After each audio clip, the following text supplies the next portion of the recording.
ওকে, আপনার নাম? আমার নাম মোসাম্মদ ময়না আক্তার। মোসাম্মদ ময়না আক্তার। বয়স কত? বয়স 21 বছর। 21 বছর বয়স। বর্তমানে কোথায় থাকছেন? বর্তমানে আছি মিরপুর 2 নম্বরে। মিরপুর 2 নম্বরে। আর আপনার জন্ম জেলা? জন্ম জেলা বাগেরহাট। বাগেরহাটে। আপনি আজকে সিক্রেটসে যে গল্পটা আপনি বলতে এসেছেন এখানে, আপনি লাখ লাখ মানুষ এটা শুনবে, আপনি জানেন ঢাকা এফএম সারা বাংলাদেশে শোনা যায়, এবং আপনার সামাজিকতার জায়গাটা থেকে সেটা অনেকটাই একটু ঝুঁকিপূর্ণ। হ্যাঁ, ঠিক আছে। এবং আপনার গল্পটাও আমি জানি। কেন বলতে আসলেন? প্রথম প্রশ্নটা আসলে এটাই করি, সবাই কি করি, আপনাকেও করলাম। কেন বলতে আসলাম, আমি আজকে 3 বছর ধরে এই গল্পগুলো শুনি এবং শুনে আসতেছি। আসার পর হঠাৎ করে আমারও মনে হয় যে আমার তো জীবনে এত ঝামেলা গেছে, আমার জীবনের উপর এত কষ্ট গেছে, এত অন্যায় অত্যাচার আমার উপর যেতে হয়েছে, সেহেতু আমিও বলতে পারি সবার মতো, যেহেতু না আমার উপর যা হয়েছে, আমার সাথে যা হয়েছে, এরকম যেন আর কোনো মেয়ের সাথে না হয়। কিন্তু আমাদের সামাজিকতার জায়গাটা থেকে একটা মেয়ে কতটা বিপদগ্রস্ত হয়ে ভুল পথে পা বাড়ায়, তার চেয়ে বরং কি ভুল সে করলো সেটাই বেশি দেখা হয়। তারপরেও আপনি এই ঝুঁকিটা নিচ্ছেন কেন, সেটা বরং আমরা পুরো গল্পটা যখন আজকে আমাদের দর্শক এবং শ্রোতা, দর্শক বলি কারণ ফেসবুক ইউটিউবে এই গল্পগুলো আপলোড হয়, যখন আমরা বলবো তখন আপনারা বুঝতে পারবেন যে আসলে কেন সেই ঝুঁকিটা নিচ্ছে। তো ময়না, আমরা শুরু করি, এবং যেখান থেকে আপনার বলার আছে আপনি মন খুলে বলুন আপনার গল্পগুলো। আমরা থাকতাম কক্সবাজার, আমার জন্মই কক্সবাজার হয়েছিল।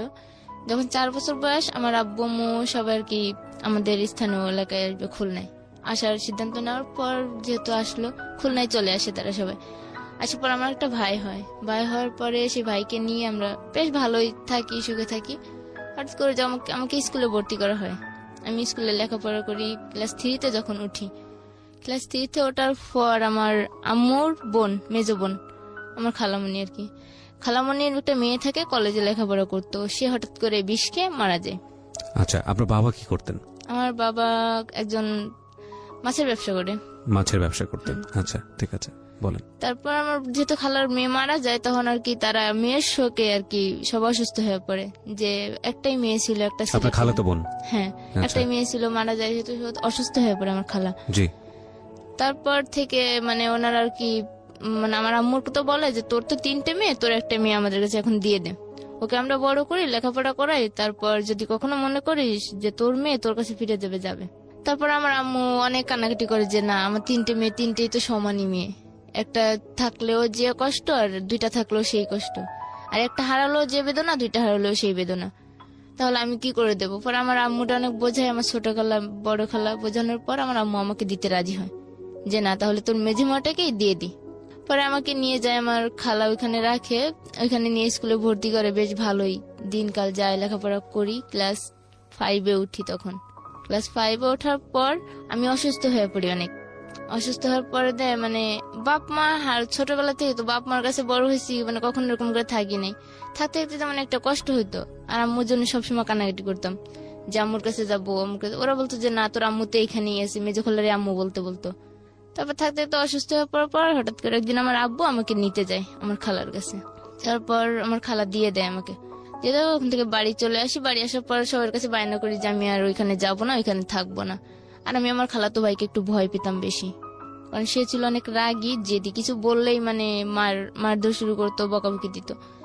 পরে আমি আব্বুরের সবটা বলার পর, যদি ভুল না করে থাকি তো আপনি আসলে আপনার খালাতো বোন মারা যাওয়ার পরে ওনার বাসায় থাকতেন, যাতে করে মেয়েকে ওইভাবে সে অনুভব না করে, আপনাকে নিজের মেয়ের মতো মনে করতে পারে। নিজের মেয়ের মতো মনে করতো আমার খালা, কিন্তু আমার খালা তো ভাই কখনো আমাকে মনে করতো না, বোনের মতো মনে করতো না।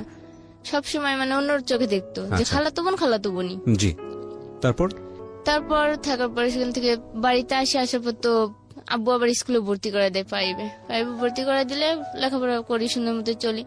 তারপরে একটা ইচ্ছা ছিল যে তুই অনেক মেধাবী আসছিলি, আর তুই আমার ভবিষ্যতে একটা কিছু করে দেখাবি, যে না, আমার মেয়ে গরিবের মেয়ে হলেও একটা কিছু করবে অবশ্যই। তা আমাকে ভর্তি করে দেয়, লেখাপড়া করি। তা আমার আবার অন্য ওইখানে থাকার পর ওই স্কুলে মেয়েদের সঙ্গে ওঠা বসা করতে করতে আমার একটা অন্যরকম একটা অভ্যাসে পরিণত হয়ে যায়, টাকার নেশা। ওইখানে মেয়েরা যেমন টাকা দিয়ে খাওয়া দাওয়া, ঘোরাফেরা, সাজ পোশাক, সবকিছুই ঠিক মতো করে দেয়, আমার আর ওই দিকে নজর চলে যায়। তারপর যাওয়ার পর কোন ক্লাসে তখন আপনি? তখন আমি 7-এ, 6 থেকে 7-এ উঠছি। ওটার পর আব্বু আমাকে একটা স্বর্ণের নাকফুল বানাই দিছিল। তা আমি আবার এই টাকার নেশায় মাইতে বান্ধবীদের সাথে ওই নাকফুলটাকে আমি স্বর্ণকারের দোকানে বিক্রি করে দিই। আচ্ছা। বিক্রি করে আমি আর ওই টাকা দিয়ে বান্ধবীদের নিয়ে ঘুরি, খাওয়া দাওয়া করি, চলি। তারপর হঠাৎ করে এখন টাকা শেষ, আব্বুর কাছে টাকা চাইলে দেয় না, বলে যে তুই টাকা নিয়ে শুধু নষ্ট করস, টাকার মানেই বুঝোস না, তোর আর টাকা দেওয়া হইব না। পরে আম্মুর ডিম চুরি করা শুরু করি ঘর থেকে, যে ডিম চুরি করে আর বিক্রি করে এরকম বান্ধবীদের নিয়ে চলাচল করতাম। তারপর আম্মু একদিন টের পেয়ে যায় যে ও ঘর থেকে অনেক ডিম নিয়ে ওই মানে স্কুলে যাইতে বিক্রি করে করে করে টাকা নষ্ট করতেছে। পরে আম্মু যখন টাকা দেওয়া বন্ধ করে দেয়, দেওয়ার পর আব্বুর হাতে ছিল একটা রূপার আংটি। আব্বু একদিন খুলে আংটিটা কোথায় যেন গেছে, যার পর আমি ওই আংটিটা নিয়ে গেছি, নিয়ে আংটিটা বিক্রি করছি, করে 600 না 700 টাকা পাইছি। পাওয়ার পর ওই টাকা দিয়ে বেশ 4-5 দিন চলছি। চলার পরেই ক্লাস 8-এ উঠি। তারপর পরীক্ষাও দিয়ে ঠিক মতো লেখাপড়াও করি, আবার এই দুষ্টামিও করি সবার সাথে। করার পর একদিন আস্তে আস্তে এরকম করে 8-এ উঠি।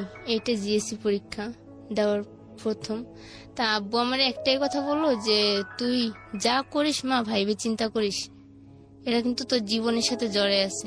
তোর আমি একটা কথাই বলছিলাম যে তুই ভবিষ্যতে একটা কিছু করতে পারবি, যেহেতু তুই মেধাবী আছিস। আর আমার বড় বোনটা অনেক সংসারী ছিল, ও ঢাকায় চাকরি করতো আর আমাদের সংসারে অনেকটাই হেল্প করতো আমার বাবাকে আর কি। জি।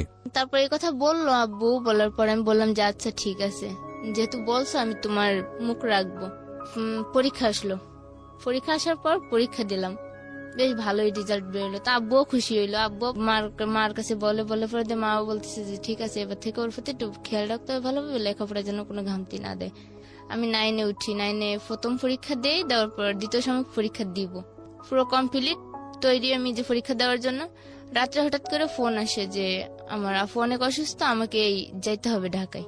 কিন্তু এটা যে আমার জন্য একটা মিথ্যে চক্রান্ত ছিল আমি কখনো বুঝতে পারিনি, যে আমার দুলাভাই আমাকে বিয়ে দেওয়ার জন্য ঢাকায় নিয়ে আসে। তারপর আমার আম্মু আমাকে নাইটেই পাঠায় দেয়।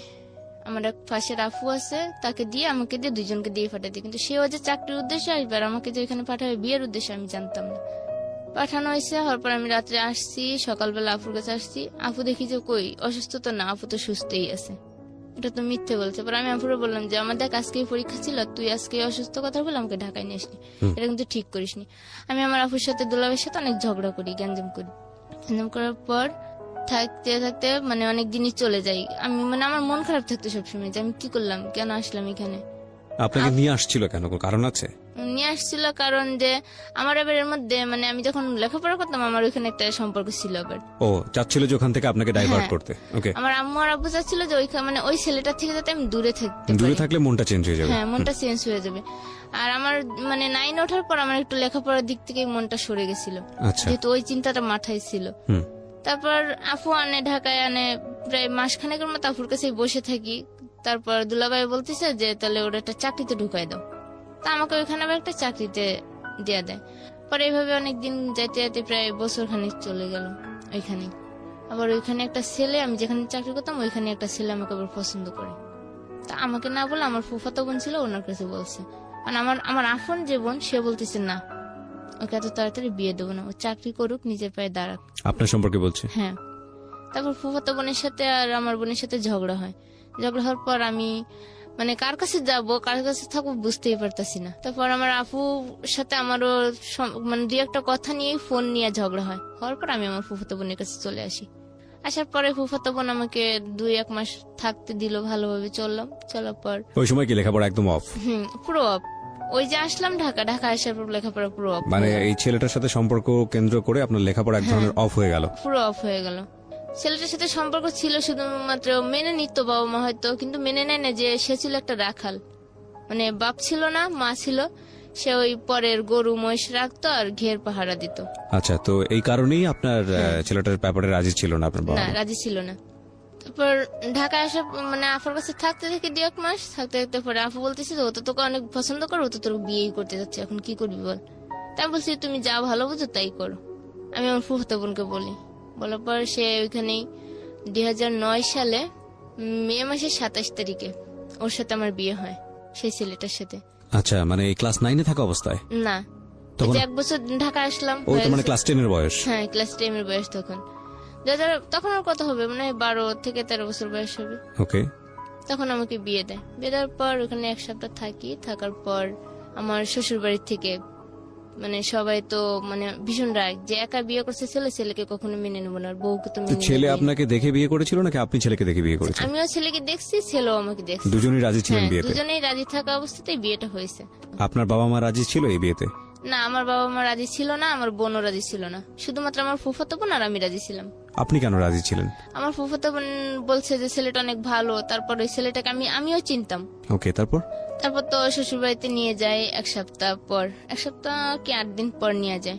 যাওয়ার পর ওখানে ওদের যে নিয়ম, সেই নিয়ম অনুযায়ী মেনে নেয়। নেওয়ার পর বেশ ভালোই সুখে শান্তিতে সংসার চলছে। কিন্তু এর মধ্যে আমাকে যেদিন নিয়ে যায়, তার পরের দিন আমার ননদের দেবর আছে একটা, সে লেখাপড়া করে, সে দেবর আমাকে মানে বিয়ের পরের দিন আর কি, ওখানে যাওয়ার পরের দিন অনুষ্ঠান আর কি, বউ ভাতের অনুষ্ঠানে ওই দেবর আসে।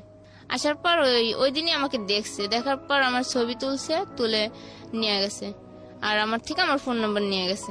যেহেতু বলছে ভাবির ভাইয়ের বউ, তাহলে তো আমারও বিয়ান হয়, তাহলে আমি ফোন নাম্বার নিয়ে যোগাযোগ অবশ্যই করতে পারি। তো আমার সাথে ফোন নাম্বার নিয়ে গেছে। আর ওই দিন থেকে মানে ওর একটু নজর যে কুদৃষ্টিতে ছিল আমি টের পাইছি ওই দিন থেকে। বিয়ে হওয়ার পর থেকে সে যেদিনই কলেজ আসতো, কলেজ শেষে একবার হলো আমাদের বাড়িতে আসতো, এসে দেখা করতো, কথা বলতো, মানে অন্যরকম কথা বলতো যে আপনাকে আমার ভালো লাগে, এই ছেলের সাথে আপনি কেন সংসার করেন, ও তো দেখছেন কালো দেখতে, চিকনা, কেমন রোগাটে দেখায়। আমাকে রোগাটে হলো, মানে আমি আবার তখন এটা বুঝতাম যে একটা ভালো ছেলে ছিল আমার স্বামী, মানে কোনো চা সিগারেট পান কোনো বাজে আড্ডা নেশা কিছুই করতো না, মানে এই দিক থেকে 5 ওয়াক্ত নামাজ পড়তে অনেক ভালো ছিল। এটা যখন বুঝতে পারি তখন আমাকে আমার স্বামী সম্পর্কে বাজে বাজে কথা বলতো। তারপর আমার স্বামী আবার আমাকে রেখে ঢাকায় চলে আসে চাকরি করার জন্য। এই সুযোগটা উনি প্রায় দুপুর বেলা বাড়িতে যেত। তা আমার ননদের আবার একটা ছোট ছেলে ছিল, তা আমি বাড়িতে গেলে কি করতাম, আমাদের গরু ছিল তো অনেক, দুধ দোয়াইতো। তা আমি ওই ননদের ছেলের জন্য প্রতিদিন যখন যাইতো আমি দুধ দিয়ে দিতাম, ঘরে খাবার থাকলে খাবার দিয়ে দিতাম, কিংবা দোকান থেকে ফোন করে খাবার এনে দিয়ে দিতাম। যেহেতু আমার ননদের ছেলে মানে আমারই ছেলে, আমি সেরকম ভাবেই দেখতাম তাকে, করতাম। আর আমার ভাসুর আমাকে অনেক বিশ্বাস করতো আর অনেক ভালোবাসতো, নিজের বোনের মতো। মানে আমার স্বামী যেটা আমাকে না দিত, যে এই জিনিসটা পড়লে আমার বউকে ভালো লাগবে, সেই জিনিসটা আমার ভাসুরে দিত আমাকে, যে ওই তো আমার ছোট বোন, ওকে ছোট বোন হিসাবে দিই, বা এই জিনিসটা পড়লে ওরে ভালো লাগবে, এই জিনিসটা দিলে হয়তো ওর মনটা ভালো থাকবে। যেহেতু বাবা মা অনেক দূরে, কিশোরগঞ্জে বিয়ে হয়েছিল আমার, আর বাড়ি ছিল খুলনা, মানে আমাকে কোনো কিছুর অভাব বুঝতে দিত না আমার ভাসুরে। এভাবে থাকতাম। থাকার পর উনি গ্রামের লোকজন যখন এরকম বলা বলি করে, তা আমার ভাসুরে আমাকে একটা কথা বললো যে হাজেরা তুমি একটা কাজ করো। আমাকে কি দাদা ভাই বলেন? বলতেছে যে তুমি তোমার মনের মতো করে একটা মেয়ে খোঁজো। আমি বললাম যে হঠাৎ করে দাদা ভাই এই কথা বললেন আপনি? কি হ্যাঁ দেখো না, লোকের জন্য কত কিছু বলে, তাহলে আমি বিয়ে করব। তো হঠাৎ করে আবার আমাদের বাড়ির পিছনে একটা বাড়ি আছে, নাম সুজন ভাই বলে। তো সুজন ভাই শালি আবার ওই দিন বেড়াতে আসছে, দেখো তো ওই মেয়েটাকে চিনো? আমি বললাম না দাদা ভাই আমি তো চিনি না, আজকেই দেখলাম প্রথম। পরে বলতেছে মেয়েটার বিষয়ে খোঁজ নাও তো, দেখো তো কে। তা আমি আবার আমার শাশুড়িকে বললাম, ঘরেতে বললাম, আমার শাশুড়ি সুজন ভাইয়ের বাড়ি গেল, যে দেখলো যে সুজন ভাইয়ের শালি হয় ওটা। বলার পর দাদা ভাই ওই মেয়ের প্রতি তার মন গেছে। তারপর আমরা বলছি তাহলে তুমি আব্বা আমারে বলো, আমি ওই মেয়ের এখন বিয়ের প্রস্তাব দিছে। বিয়ের প্রস্তাব দিলেই তাদের বিয়ে হবে। যেদিন গায়ে হলুদ, মানে সবাই গায়ে হলুদ নিয়েই ব্যস্ত আছে, ব্যস্ত থাকার মধ্যে আমার ওই ননদের দেবর আসছে ওই দিন আবার। তা আমি আবার দুষ্টামি করে তাকে হলুদ মাখাইতে গেছি। আমি যখন তাকে হলুদ সে রুমে বসা, সে আর তার একটা চাস্তো ভাই রুমে বসা, আমি হলুদ মাখাইতে গেছি। তা তার প্রথম গালে যখন হলুদ মাখেছি, সে আমার হাত ধরছে, ডান হাতটা ধরে আমাকে টান মারছে, একটা টান মারলে আমি আবার খাটের উপর পড়ে গেছি। পরে যাওয়ার পর আমি হয়তো বুঝতে পারলাম যে না, এই লোকটা তো ভালোই না, আসলে ওর মধ্যে যে কোনো কুমতলব বাড়তেছে। যে লোকটা আপনার কন্টিনিউয়াসলি আপনার বাসায় আসতো, যে হয়তো যে কোনো কুমতলব বাড়তেছে। নাম কি ছিল? নাম ছিল কাঞ্চন। কাঞ্চন, ওকে। মাখানকে হলুদ টলুদ দেওয়া শেষ, গোসলও শেষ, সবার খাওয়া দাওয়া রেডি। পরের দিন সকালে বউ আনতে যাবে। বউ আনতে যাওয়ার দিন উনি ইচ্ছা করে ওনার শার্টটা লুকাইছে আমার রুমে, লুকায় শার্ট পাইতেছে না। আর আমার বলতেছে ভাবি দেখো তো আমার শার্টটা কোথায় গেছে, আমি তো শার্ট পাইতেছি না। আমি কি করে বলবো, আপনার শার্ট তো আপনিই রাখছেন, আমি তো আর জানি না। বলে আমি বলতেছি তোমার ভাবিকে ডাক দাও। বলতেছে যে না আপনি দেখেন না, আপনি দেখলে সমস্যা কি, ভাবি তো আমারও ভাবি। তাই বললাম আচ্ছা ঠিক আছে। পরে পায় না করে এর মধ্যে আবার আমার স্বামী আসছে। আসার পর উনি বলতেছে যে ইয়েছে আমার শার্টটা এনে দাও তো রুম থেকে। পর আমি ওনার শার্টটা আনতে যাই, দেখি আমার ওনার শার্টটা ওইখানে। কিন্তু এই শার্ট রাখার মানে ছিল যে আমার স্বামীর মনে সন্দেহ ঢুকানোর, আচ্ছা, যে এই শার্টটা যদি খুলে রেখে আসি তাহলে হয়তো রতন ভাই কিছুটা হলেও বুঝতে পারবে যে এই শার্ট এই ঘরে আসলো কি করে। তখন আমি দুটো শার্টই এক হাতে নিয়ে বেরোইছি। বেরে আমার স্বামীর শার্টটা যখন তার হাতে দিয়ে ওই শার্টটা দিতে গেছি, তখনই তার মনে একটা কেমন জানি মুখটা অন্ধকার হয়ে গেল, হাসি মুখটা। আপনার হাজবেন্ডের? হ্যাঁ, হাসি মুখটাই যেমন একটা অন্ধকার দিয়ে আসলো। তখন আমি বুঝতে পারলাম যে কি হচ্ছে, আমি তো বুঝতেছি না কেন ওই লোকটা হঠাৎ করে হাসি মুখটা অন্ধকারে নিয়ে গেল। নিয়ে যাওয়ার পর ওনাকে শার্ট দিলাম, দিলে ওনারা সবাই চলে গেল বউ আনতে। বউ নিয়ে রাত্রে ফেরে, সবাই আসে রাত্রে। আসার পর রাত্রে সবাই মানে ছেলের বাড়ি তো পরদিন বউ ভাত, মানে সবাই যাদের কাজ নিয়ে ব্যস্ত। তা আমি আবার ওই দিন হঠাৎ করে গোসলখানা থেকে হাত মুখ দিয়ে আসতে গেলে মাথা ঘুরে পড়ে যায়, কলপাড়াই পড়ে যায়। পড়ে যাওয়ার পর ওই কান শোনে যে আমার সবসময় ফলো করে, কিন্তু আমি বুঝতে পারি না। পড়ে যাওয়ার পর ওই আমাকে কোলে করে ঘরে নিয়ে আসে, আইনা আমাকে আমার রুমের শুয়ে দিয়ে আমার স্বামীকে ডাক দিলে পরে বলতেছে, দেখেন ভাবি তো এখানে কলপাড়ে পড়ে গেছিল, আমি ধরে নিয়ে আসছি। তখন মানে আমার স্বামী আরো অবাক হচ্ছে যে কি ব্যাপার, আমার বউ পড়ে গেছে অথচ আমারে ডাকলো না, ও কোলে করে নিয়ে আসলো, কারণটা কি। পরে ডাক্তার ডাকে আমার শ্বশুরের, ডাক্তার ডাকার পর ডাক্তারে বলে যে আমি প্রেগনেন্ট। এখন সবাই খুশি, যে একটা খুশির মধ্যে আরেকটা খুশির সংবাদ, মানে সবাই অনেক খুশি হয়েছে। তারপর সেদিনের পর থেকে আমাকে আর কেউ কোনো কাজ কাম করতে দিত না, সবাই মানে সবার চোখেই রাখতো। তারপর আমার বাবা মা বিয়ের শেষ, আমার বাবা মা চলে আসে বাড়িতে।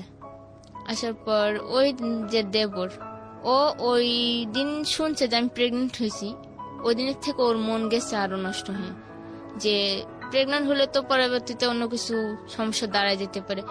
ও কি করে, আমার যা যখন বাপের বাড়ি যায় তখন আমাদের বাড়িতে ঘন ঘন আসে আমাকে হাত ধরে টানে, আমাকে জড়িয়ে ধরে, মানে নেগেটিভ সাইডের থেকে মানে অন্যরকম নিয়ে যেতেছে যে কি করতেছেন। আমি বারবার মনে করি, দেখেন আপনি যে বুঝতেছেন সবকিছু দেখতেছেন, আমি অন্য একজনের স্ত্রী, আর এখানে আপনার ভাবি আছে, আপনার সংসার আমার ননদ আছে, আর আপনার ননদের ভাইয়ের ঘরে আমি আছি।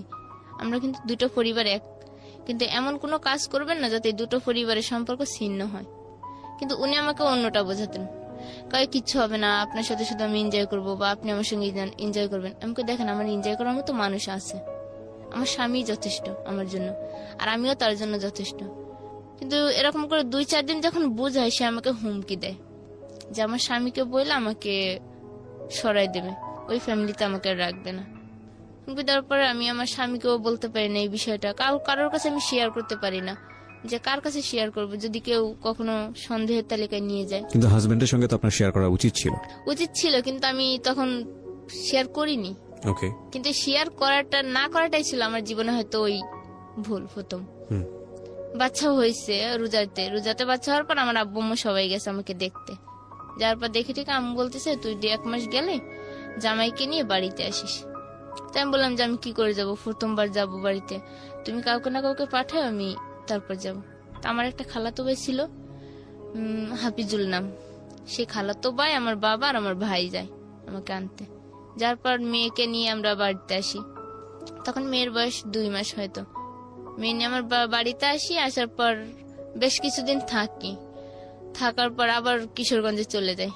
অনেক দিনই কেটে যায়, তখন আর কি আমার স্বামীর সাথে আমার একটু মন কালাকালি, মানে আমার স্বামী ওই যে সন্দেহগুলো তার মনের মধ্যে বাইরে রয়েছে, যে আর যে কাঞ্চন বাড়িতে কখনোই আসতো না, সে কাঞ্চন কেন বাড়িতে প্রতিদিন আসে।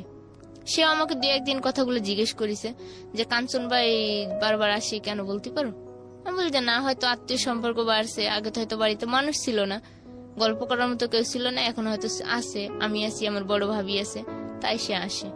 দেবর একদিন আমাদের বাড়িতে আসে, আমার যাও রুমে শোয়া, আমি আমার রুমে শোয়া। দেবর মানে কি, কাঞ্চন? হ্যাঁ, কাঞ্চন বাড়িতে আসে। আসার পর হঠাৎ করে রাত্রে থাকবে বলতেছে, যে আজকে রাত্রে আর বাড়ি যাবে না, কলেজ শেষ করে বাড়ি যাবে না। আপনার কেমন দেবর হতো উনি? আমার দেবর না, আমার ননদের দেবর। আপনার ননদের দেবর? হ্যাঁ। আচ্ছা, আমার সম্পর্কে বিয়ে আর কি। ওকে।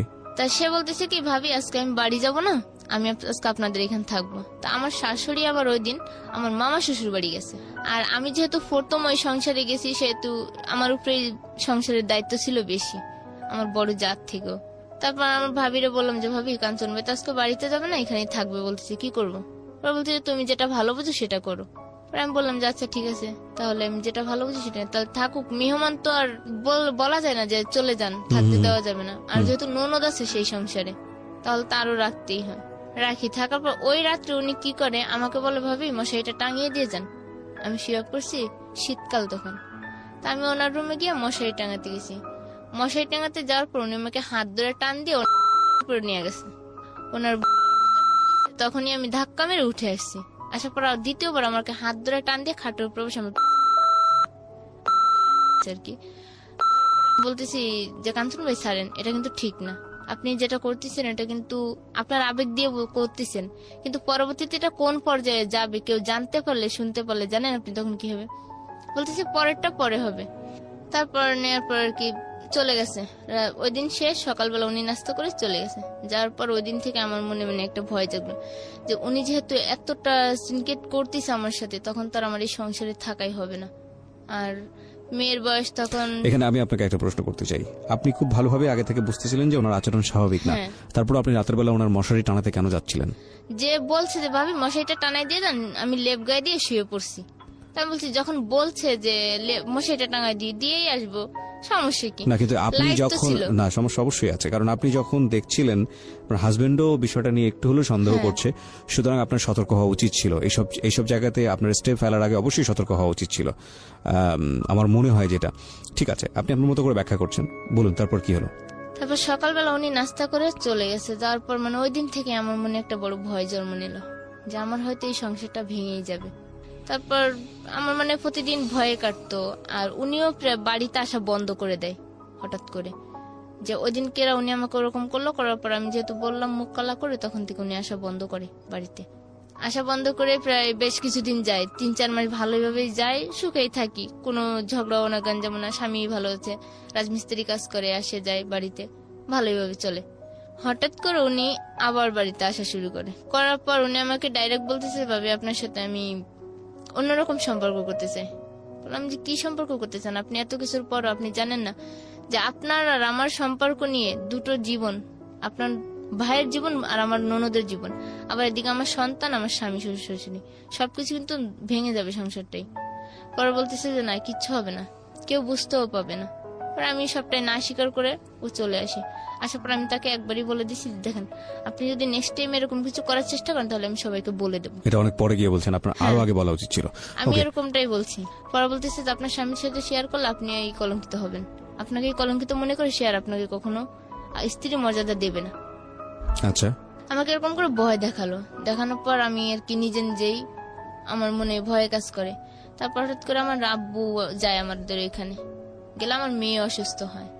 হঠাৎ করে আমার মেয়ে আর কি নিউমোনিয়ার মতো পর্যায়ে চলে যায়, অসুস্থ হয়ে যায়। যাওয়ার পরে আমার আব্বু, আমি আর আমার স্বামী হসপিটালে নিয়ে যাই মেয়েকে নিয়ে। হসপিটাল থেকে 3 দিন পর আসি বাড়িতে। আসার পর আমার শাশুড়ি আর আমার ভাসুর, যে ভাসুর এত ভালো ছিল, সেই ভাসুর হঠাৎ করে বলে কিনা আমার বাপের বাড়ি থেকে টাকা এনে দিতাম, 1 লাখ টাকা এনে দিতাম। আপনার বাবার বাড়ি থেকে? হ্যাঁ, আমার বাবার বাড়ি থেকে। এটা কি আপনার ভাসুর বলে না আপনার জামাই বলে? আমার ভাসুরই বলতেছে। কেন? আমিও নিজেও এই প্রশ্নের উত্তর আজও বুঝে পেলাম না যে আমার ভাসুর আর শাশুড়ি কেন আমাকে এই কথাটা বলছিল।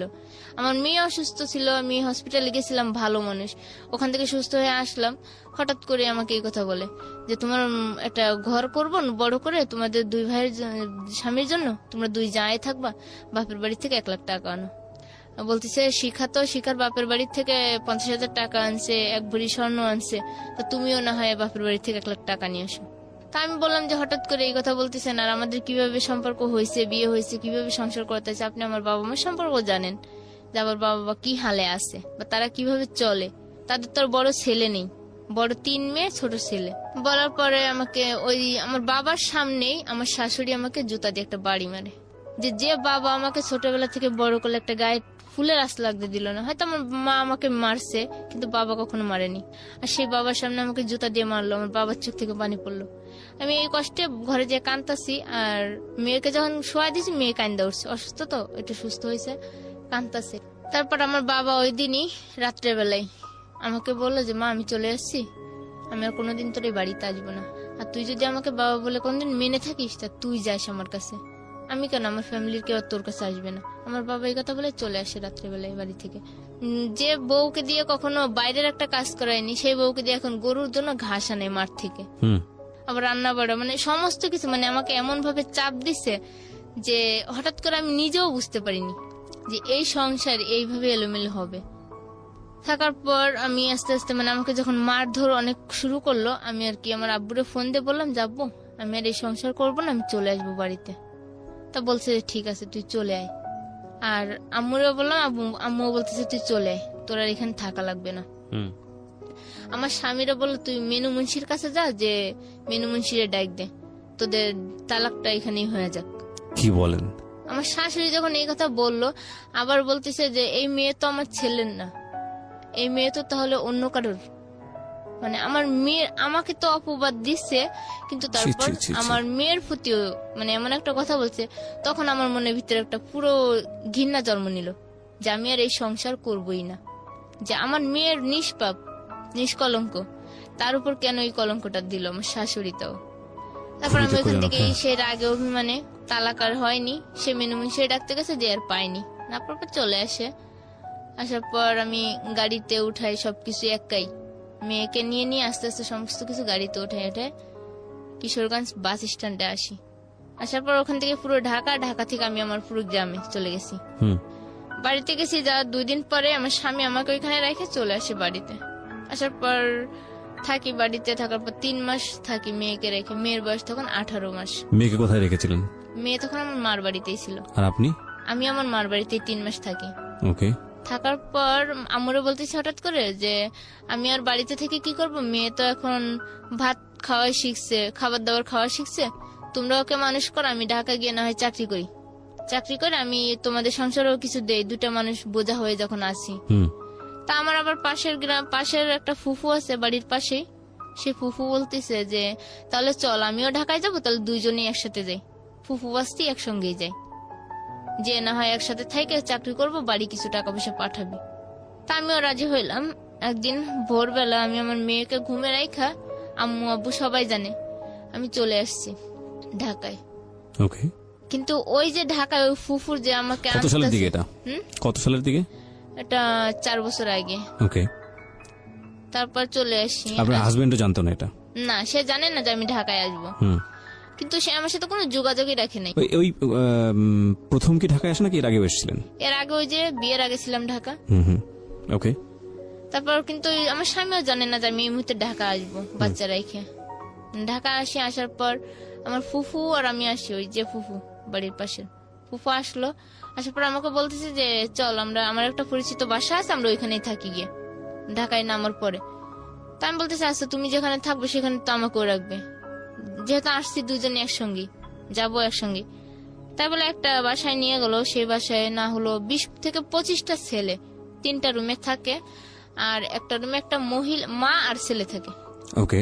মানে মেস খাওয়ায় আর কি, যেটা ঢাকায় বলে যে মেস খাওয়ায় আর কি। এখানে মেস খাওয়ায়, আমি বলতেছি ফুফু এখানে তো অনেক ছেলে, এখানে থাকবো কি করে 2টা মেয়ে, তোমারও বয়স বেশি না আমারও বয়স তো বেশি না, তা আমরা এখানে থাকবো। পরে দেখা যাচ্ছে এটা লোকে কথা উঠাইবো।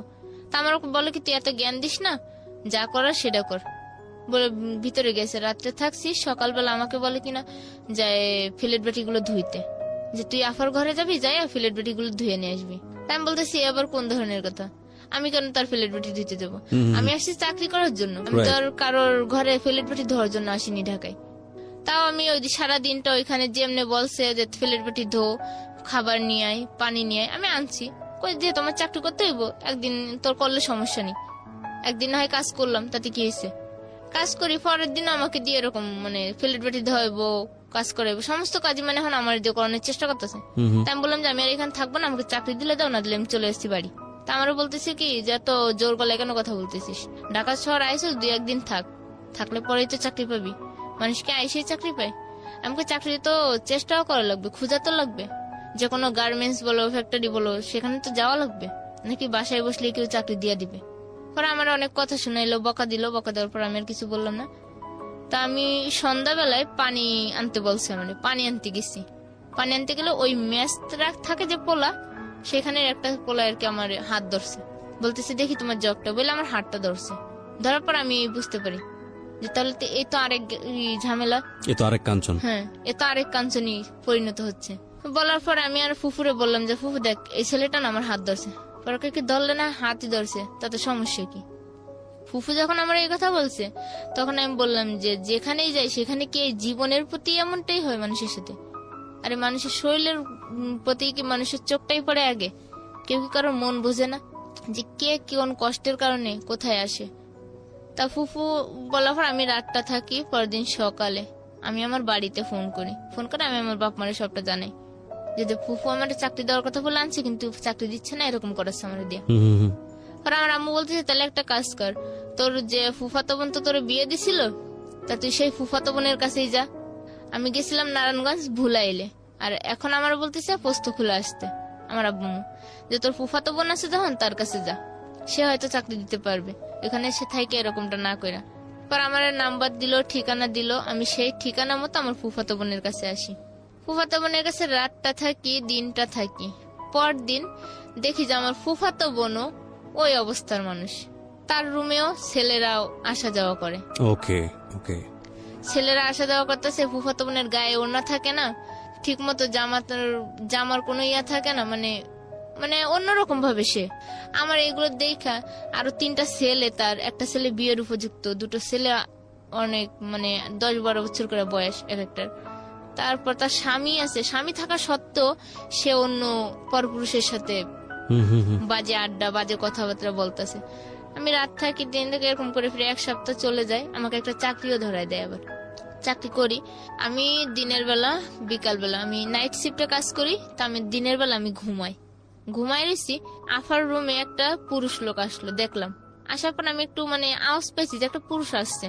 কেউ নাই রুমে, আমি একা শুয়া আর আমার একটা ভাইগনা বসা। পুরুষ লোকটা দেখার পর আমি বললাম যে হয়তো যে কোনো কারণে আসছে, আফারে খুঁজতে আসছে। তা আমি আবার বললাম যে সবুজ দরজার পর্দাটা ফেলে দাও বাবা। তো আবার পর্দাটা ফেলার পরে আমি শুয়ে রয়েছি। ওই লোকটা পিছন থেকে আইসেই আমার গালে একটা দিছে। তখন তো আমার মানে অন্যরকম দেওয়ার পর আমি বলতেছি যে কিরে সবুজ এটা কে করলো? পরে কি রফিকুল কাকাই করছে। আমি তা তুই দেখোস না যে লোকটা ঘরে আসছে, তুই দিবি না? আর এরকম করে আমার গালে টাচ করলো, তুই তো কিছুই কইলি না। কয় কি কব আন্টি, আম্মু তো এরকমের, তাই আর কি মনে করছে তুমিও বুঝি এরকম। তাহলে আমি বলছি তোর আম্মু এরকম তুই জানিস, জানা সত্ত্বেও তুই তোর মারে প্রশ্রয় দিস কেন? তো ও বলতেছে যে কি করব, মায়ের কাছে থাকতে গেলে তো মায়ের সব কথাই শোনা লাগে, চলা লাগে, যেহেতু মায়ের উপরে খাইতাছি চলতাছি। পরে আমি আর কিছু বললাম না। ওইখানে বাড়িওয়ালা যে, সে বাড়িওয়ালারে বললাম আঙ্কেল দেখেন আমার বোন তো এরকমের, এই সিস্টেমে থাকে, সে চলে, তাহলে আমি ওনার কাছে থাকবো না, আমি আপনার কাছে থাকবো। 1 সপ্তাহ থেকে চাকরি করে যে কয় টাকা হয় পেয়ে আমি বাড়ি চলে যাবো। ওকে। তুমি বলতেছে আচ্ছা ঠিক আছে। তা আমার আপার সাথে আবার এই বাড়িওয়ালা ঝগড়া করে এই বিষয়টা নিয়ে, যে নিজের মামা তো বোন রে আইনে কেন এরকম ব্যবহারটা করাইতেছো, আর কেন তার সাথেই এরকম ব্যবহার করতেছো। বলতেছে যে দেখেন আমি তো বাসায় ছিলাম না, ওর সাথে যা হয়েছে আমি তো দেখিও নাই, তাহলে আমি কি করে বলবো। তারপর বাড়িওয়ালার সাথে যখন ঝগড়া হয় আমার আপুর সাথে, ঝগড়া হওয়ার পরে বাড়িওয়ালা বলতেছে যে তোর কাছে আর মেয়ে রাখবো না, মেয়ে আমার কাছেই থাকবে, আমার কাছে থেকে চাকরি করবে, আর মেয়ের যত একটা বাচ্চা আছে বাচ্চা দেখাশোনা করবো আমরাই, বাড়িতে যত টাকা লাগে আমরাই দিব। তা বাড়িওয়ালা যখন এই কথাটা আমাকে বলে আমার একটু বিশ্বাস আছে যে না এই লোকটা হয়তো ভালো হবে। আর আমার আফু একটা কথাই বললো যে যাচ্ছে যখন যা আমার কাছ থেকে ছাইড়ে, কিন্তু আমার এখানে যতটা যা দেখছো তার থেকে কিন্তু দ্বিগুণ পাবে এখানে। তা আমি আর অতটা কিছু মনে করিনি, যে হয়তো আফু আমার রাখার জন্য রাগ করে হয়তো এই কথা বলছে, ওনার কাছে রাখার জন্য আমাকে রাগ করে হয়তো এই কথাটা বলতেছে। তারপর আমি বললাম যে আচ্ছা ঠিক আছে তোমার কয় টাকা আসছে কয়দিন আমাকে বলো, আমি দিয়া দিচ্ছি। তা আফু বলতেছে আমার 1000 টাকা হয়েছে এই 6-7 দিনে। তাই আমি বললাম যে ঠিক আছে আমি তোমার 1000 টাকা এখনই দিয়ে দিচ্ছি। তাই বলে আমি ব্যাগ থেকে 1000 টাকা বের করে আমার আফুরে দিয়ে দিচ্ছি। দিয়ে আমি ওই বাড়িওয়ালার বাসায় উঠলাম। এটা বাড়িওয়ালার বাসায় থাকে, আমি দেখি বাড়িওয়ালার বউ মেসি মানে মেসি ছেলেদেরকে খাওয়ায়। অনেক ছেলেরা আসে যায়, খায়, ভাত নেয়। আর ওই বাড়িওয়ালার একটা ছেলে ছিল জাহিদ নাম করে। জাহিদ আবার আমার আফু কয়ে ডাকতো, অনেক ভালো ছিল ছেলেটা। তা আমার একটা কথা বলছে যে আফু তুমি যে এখানে আসছো তোমাকে কিন্তু আব্বু চাকরিতে পাঠাইবে না, আব্বু কিন্তু আমাদের ঘরের কাজ করাবে, তুমি কিন্তু সাবধান থেকো। তাই আমি বললাম যে তুমি তোমার আব্বুর বিষয়ে এরকম কিছু বলতে পারতেছো কি করে, তোমার আব্বু তো অনেক ভালোই আছে, কথাবার্তায় যা দেখলাম অনেক ভালো। কয় কি তুমি আমার আব্বুরে চিনো না, আব্বু কিন্তু গাঁজা খায়। আর আব্বু গাঁজা খাওয়ার এই মাথায় ঠিক না থাকলে তো কখন যে কি করে বসে তার কিন্তু ঠিক নেই। ওকে। আমার আম্মুর উপর কিন্তু অনেক অত্যাচার করে, আবার আম্মুদের দিয়ে টাকা ইনকাম করা, এই যে মেস খাওয়ায়, আর এই টাকা নিয়ে আব্বু গাঁজা খায়। তা আমি বললাম যে আমার জীবনটা কি এতই মানে অচল হয়ে যাচ্ছে আর দিন দিন, আর মানে এতই একটা থেকে আরেকটা, আরেকটা থেকে আরেকটা। আর একটা ঝামেলা শেষ না করতে আরেকটা ঝামেলা আমার উপরে এসে পড়তেছে, যে আমি কি এমন পাপ করছিলাম জীবনে যে আমার জীবনে এত বাধা আসতেছে আর এত বাধা পার হতে হচ্ছে আমারে। ওরা বলতেছে যাচ্ছে যাই করো থাকো। ওই কই ছেলেটা চলে গেছে, ওর রুমে যে লেখাপড়া করতেছে। 2-3 দিন থাকার পর আমাকে দিয়ে ওই মেসেরই কাজ করে, তরকারি কাটায়, প্লেট পেটি ধোয়াই, এই করে। আমি কই কিরাম, আমি একদিন বলতেছে আঙ্কেল আমাকে চাকরিতে পাঠাইবেন না, আমার চাকরির ব্যবস্থা করবেন না? পরে বলতেছে যে এখানে কাজ করতে থাক, খাইতে থাক, তোকে মাসে আমরা 1000 করে টাকা দেবো। আর 1000 টাকা তুই বাড়িতে পাঠিস মেয়ের জন্য, আর তুই আমার সংসারে কাজ কর। তা আমি বললাম যে না, আমি তো আপনার সংসারে কাজ করার জন্য আসিনি, আমি একটা চাকরি করব। আমি তেমন তো না যে অশিক্ষিত, আমি যতটুকু লেখাপড়া করেছি তাতে আমি একটা গার্মেন্টস হলেও খুঁজে নিতে পারবো। পরে এই কথা বলার পর বলতেছে মুখে মুখে কথা বলিস কেন? তো বোনের মুখের উপর কথা বলছে দেখে আমি নিয়ে আসছি, যে না বোন হয়তো খারাপ। আমি তো দেখতেছি তুই ভালো না, আমার বলতেছে। আমি দেখেন আমি ভালো আছি, কিন্তু ঢাকা শহরের মানুষগুলি আসলে ভালো না। মানে ওরা চায় ওদের মতো করে আমাকে চালাইতে, কিন্তু আমি তো ওদের মতো করে চলতে পারি না, তাই আর কি আমি সবার কাছে খারাপ হয়ে যাচ্ছি। তো বলতেছে যে আচ্ছা ঠিক আছে, তুই যেটা ভালো মনে কর কর। পরে রাতটা থাকলাম, 2-1 দিন গেছে। যাওয়ার পরে একটা মেয়ের সাথে আমার যোগাযোগ, ওই বাসায় আসা যাওয়া করে একটা মেয়ে, সেলিনা করে নাম। মেয়েটা কালো হলেও মেয়েটা অনেক ভালো আছে আর কেমনি। তা ওই মেয়েটা আমি বলতেছি যে দেখ বোন, এরকম এরকম করে ঢাকা শহরে আসলাম, আজকে প্রায় 1-2 মাস হয়ে চলে যাচ্ছে। তা আমি তো এখনো চাকরি পেলাম না, আর আমার উল্টো নিজের টাকা খরচ হইতেছে। তো বলতেছে কি একটা কাজ করে, বাড়িওয়ালা যে কয় টাকা পাবে বল, আমি দিয়া দিই, তুই আমার সাথে চল, আমি একাই থাকি, রুমে একা থাকি, আর আমি কাজ করে খাই। কি কাজ করে খাস তুই? বলতেছে আমি হোটেলে কাজ করি, হোটেলে তরকারি পাতি কাটি আর রান্না বান্না করি। এই বলছে তো ওর কাছে যাই, ওখানে থাকি, চাকরি করি, করার পর একটা প্রিন্টের কাজ করি। মানে আমি যেটা বুঝতে পারছি যে নারী ছাড়া একটা মানুষ, না স্বামী সংসার, না নিজের বাবা মা, যেখানে যাকে পাচ্ছেন সেখানে তাকে জড়িয়ে ধরে একটু ভালো করে বাঁচার চেষ্টা করতেছি। কিন্তু ওই মেয়েটার ওখানে থাকলাম প্রায় মাস 2 চলে যায়। যাওয়ার পর ওই মেয়েটার ওখানে থাকতে থাকতে হঠাৎ করে আমার টাকার প্রয়োজন হয়। রুম ভাড়া যে কয় টাকা ইনকাম করছি, রুম ভাড়া খাওয়া করে দিয়ে শেষ। এখন আমার বাড়িতে টাকা পাঠানো লাগবে 1000, আর আমি টাকাই পাচ্ছি না, যে কোথায় পাবো টাকা? কত টাকা? 1000 টাকা বাড়িতে দেওয়া লাগবে। আচ্ছা। কিন্তু এখন আমি কারোর কাছে 1000 টাকা পাচ্ছি না। আর আমি যে আগে যখন বিয়ের আগে ঢাকা থাইকে গেছি, ঢাকায় যে বিয়ে হয়েছিল, যে বাসায় থেকে যে বাড়িওয়ালা লিটন ছিল নাম, সেই লিটন ভাইয়ের সাথে আমার হঠাৎ করে ওইখানেই দেখা। ওই দিনই দেখা হওয়ার পর আমি লিটন ভাইয়ের সাথে কথা বললাম, বলার পর আমি বলতেছি লিটন ভাই আমার তো টাকা 1000 টাকার প্রয়োজন, তো আমাকে 1000 টাকা দেবেন? বলতেছে তুমি আমার সাথে সকালে কন্ট্যাক্ট করো, সকালে তুমি আমার সাথে কথা বললো, বলার পর তোমাকে একটা জায়গায় নিয়ে যাবো, তুমি 1000 না, তুমি যে কাজ করলে তুমি দিনের মধ্যে 2000 টাকাও পাইবা। আমি বললাম কি এমন কাজ? কি চলো দেখতেই পারবে। আমি বললাম আচ্ছা ঠিক আছে, আমি তাহলে সকাল আপনার সাথে যাবো, আমি অফিসে যাচ্ছি না। এই 1000 টাকা কি জন্য লাগতো বাড়িতে? বাড়িতে লাগতো হচ্ছে যে মেয়ের খরচা, আর আব্বু একটু অসুস্থ। আপনার মেয়ের খরচা? হ্যাঁ, আমার মেয়ের খরচা, আর আব্বু একটু অসুস্থ। এগুলো একটু খেয়াল করবেন প্রিয় শ্রোতা, এগুলো একটু খেয়াল করবেন প্লিজ। আব্বুর জ্বর আর কি, বাড়িতে 1000 টাকা আমার দেওয়াই লাগবে। আর যেহেতু আমার মেয়ে আছে, তারও তো খাওয়া দাওয়া। মেয়ের বয়স কত তখন? মেয়ের বয়স আমি যখন আসছি তখন 18 মাস রেখে আসছিলাম, তখন তো 19-20 মাস, 2 মাসেরই ব্যবধান হবে, 20 মাস হয়তো পড়ছিল, রেখে আসছি। তারপর আমি বলতেছি যে এরকম, উনি বলছে যে তুমি যদি কাজ করো তাহলে তুমি টাকা পেয়ে যাবে, 1000 না 2000 টাকাও পাইবা। আমি বলতে আচ্ছা ঠিক আছে, যে কোনো কাজের বিনিময় হলো আমাকে টাকাটা দরকার, যেহেতু আর আব্বু অসুস্থ, মেয়ে আছে, মা আছে, ভাই, সংসারে তোর আব্বু যেহেতু অসুস্থ, তো তোর কেউ কাজ করতে পারতেছে না, চলবো কি করে ওরা? আর এর উপর আর আমার মেয়ের মানে প্রতিদিন খাওয়ার, বাড়তি খাওয়ার একটু ছিল, যেহেতু আমার যে মায়ের যে স্নেহটা, মায়ের ভালোবাসা, মায়ের যে একটা আদর করে খাওয়ানো, সেটা তো আর আমি খাওয়াইতে পারি না, হয়তো তারা পূরণ করে মায়ের আদরটা। জি। এই জন্য মানে আমার একটু আগ্রহ করলাম যে টাকাটা তাদেরকে আমার তাড়াতাড়ি দিতেই হবে। পরে উনি আমাকে নিয়ে যায় সকালবেলা পোস্তখোলা থেকে আপনার ইকুরিয়া, হাসনাবাদ ইকুরিয়া নিয়ে গেল একটা বাসায় নিয়ে যায়। যাওয়ার পরে আমি দেখলাম যে এখানে 2 মেয়ে, আর আমাকে নিয়ে অন্য একটা রুমে বসালো। বসার পর উনি লিটন ভাই একটা মেয়ের সাথে কথা বলার পর মেয়েটা বলছে আচ্ছা ঠিক আছে, ও যদি কাজ করে তাহলে অনেক টাকা পাবে, 1000 না ও 2-3 হাজার টাকা আজকে আমরা পাওয়াই দিব, দরকার হলো আমাদের মেয়েদের কাজ অফ রেখে ওরে দিয়ে কাজ করবো। তা আমার কাছে আসলো, আসার পর বলতেছে আচ্ছা তোমার কাজের ব্যবস্থা হয়ে গেছে, তুমি থাকো এখানে, আমি আসতেছি। আমি বলছি আমি তো চিনি না এখানে, আমি কার কাছে থাকবো? বলতেছে যে এখানে আপু আছে তিনটার কাছে থাকো, আমি তোমার সন্ধ্যাবেলা এসে নিয়ে যাব।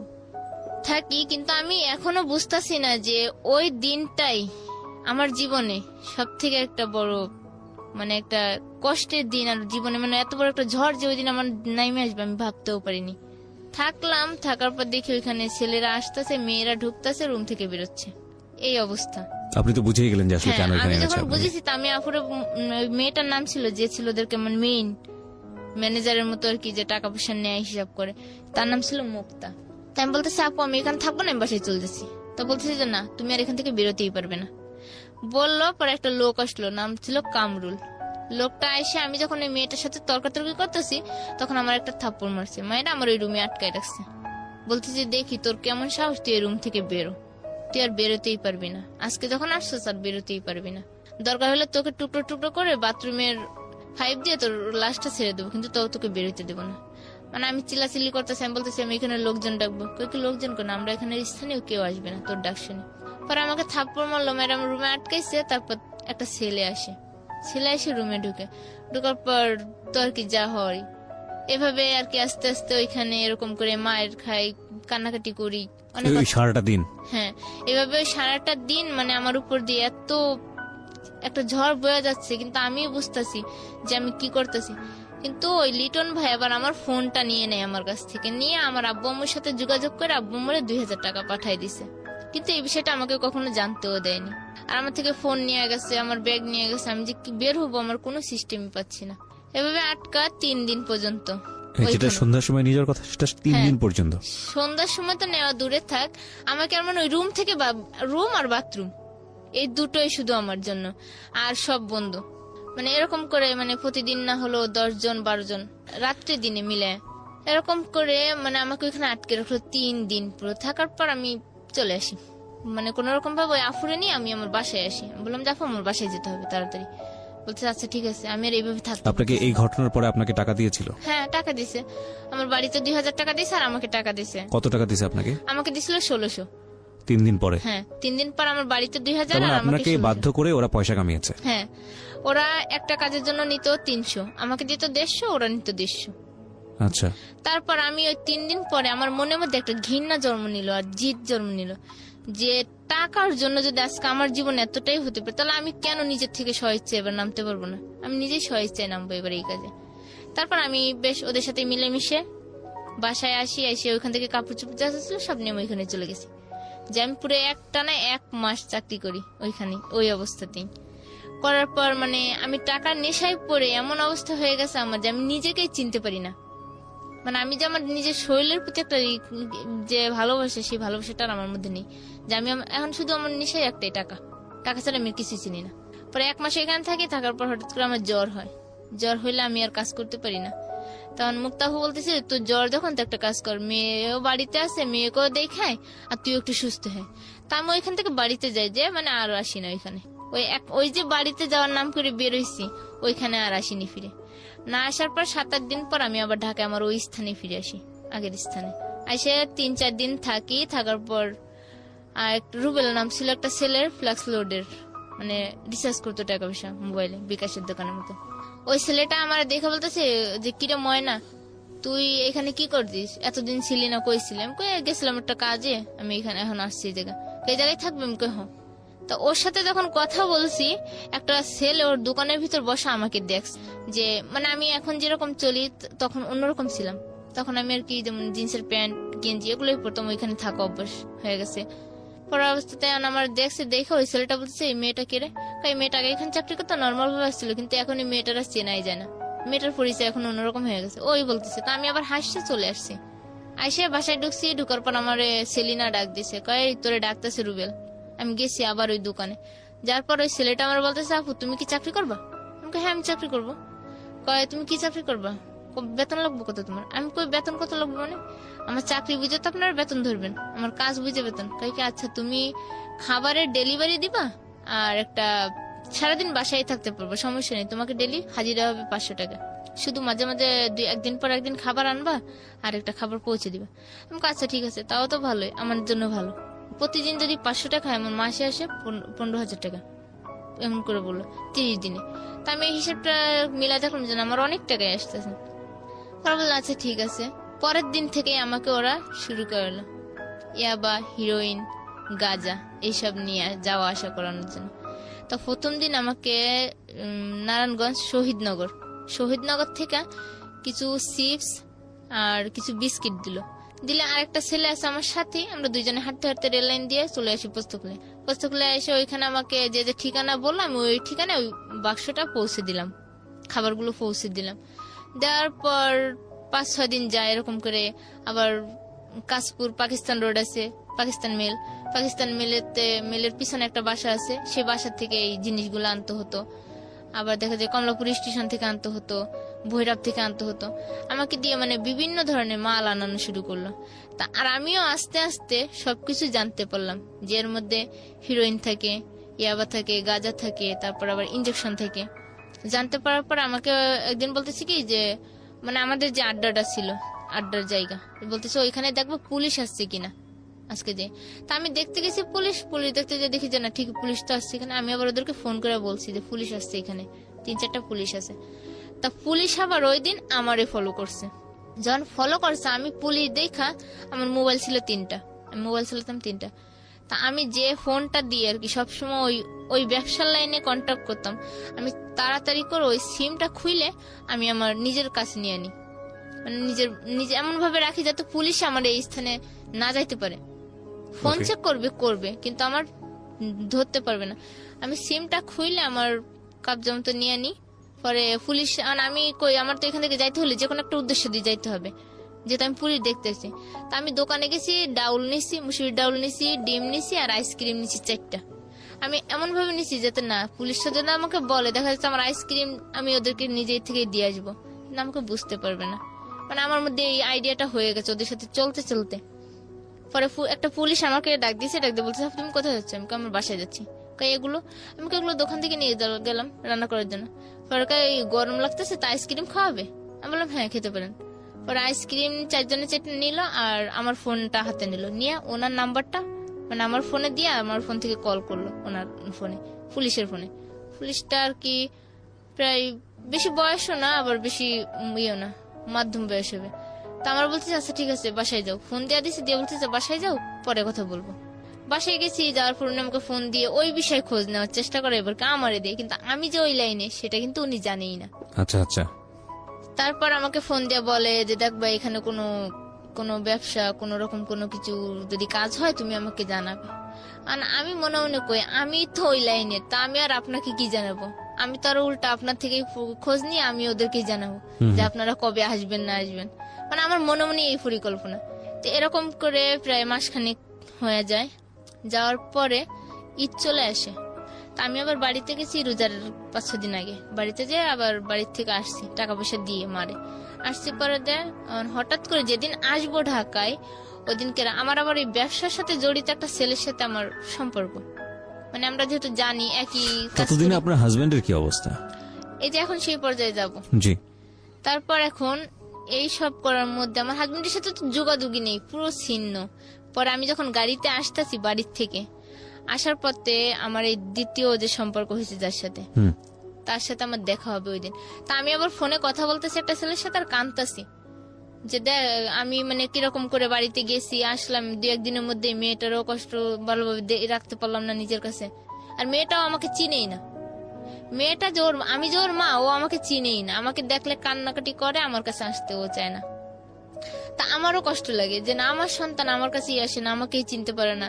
তা ফোনে যদি কথা বলে তাহলে আম্মু বলে ডাকে, কিন্তু কাছে গেলে কখনো আম্মু বলে ডাকে না। তা আমারও মনে কষ্ট লাগতেছে আর আমি ওর কাছে বলতেছি আর কাঁদতেছি।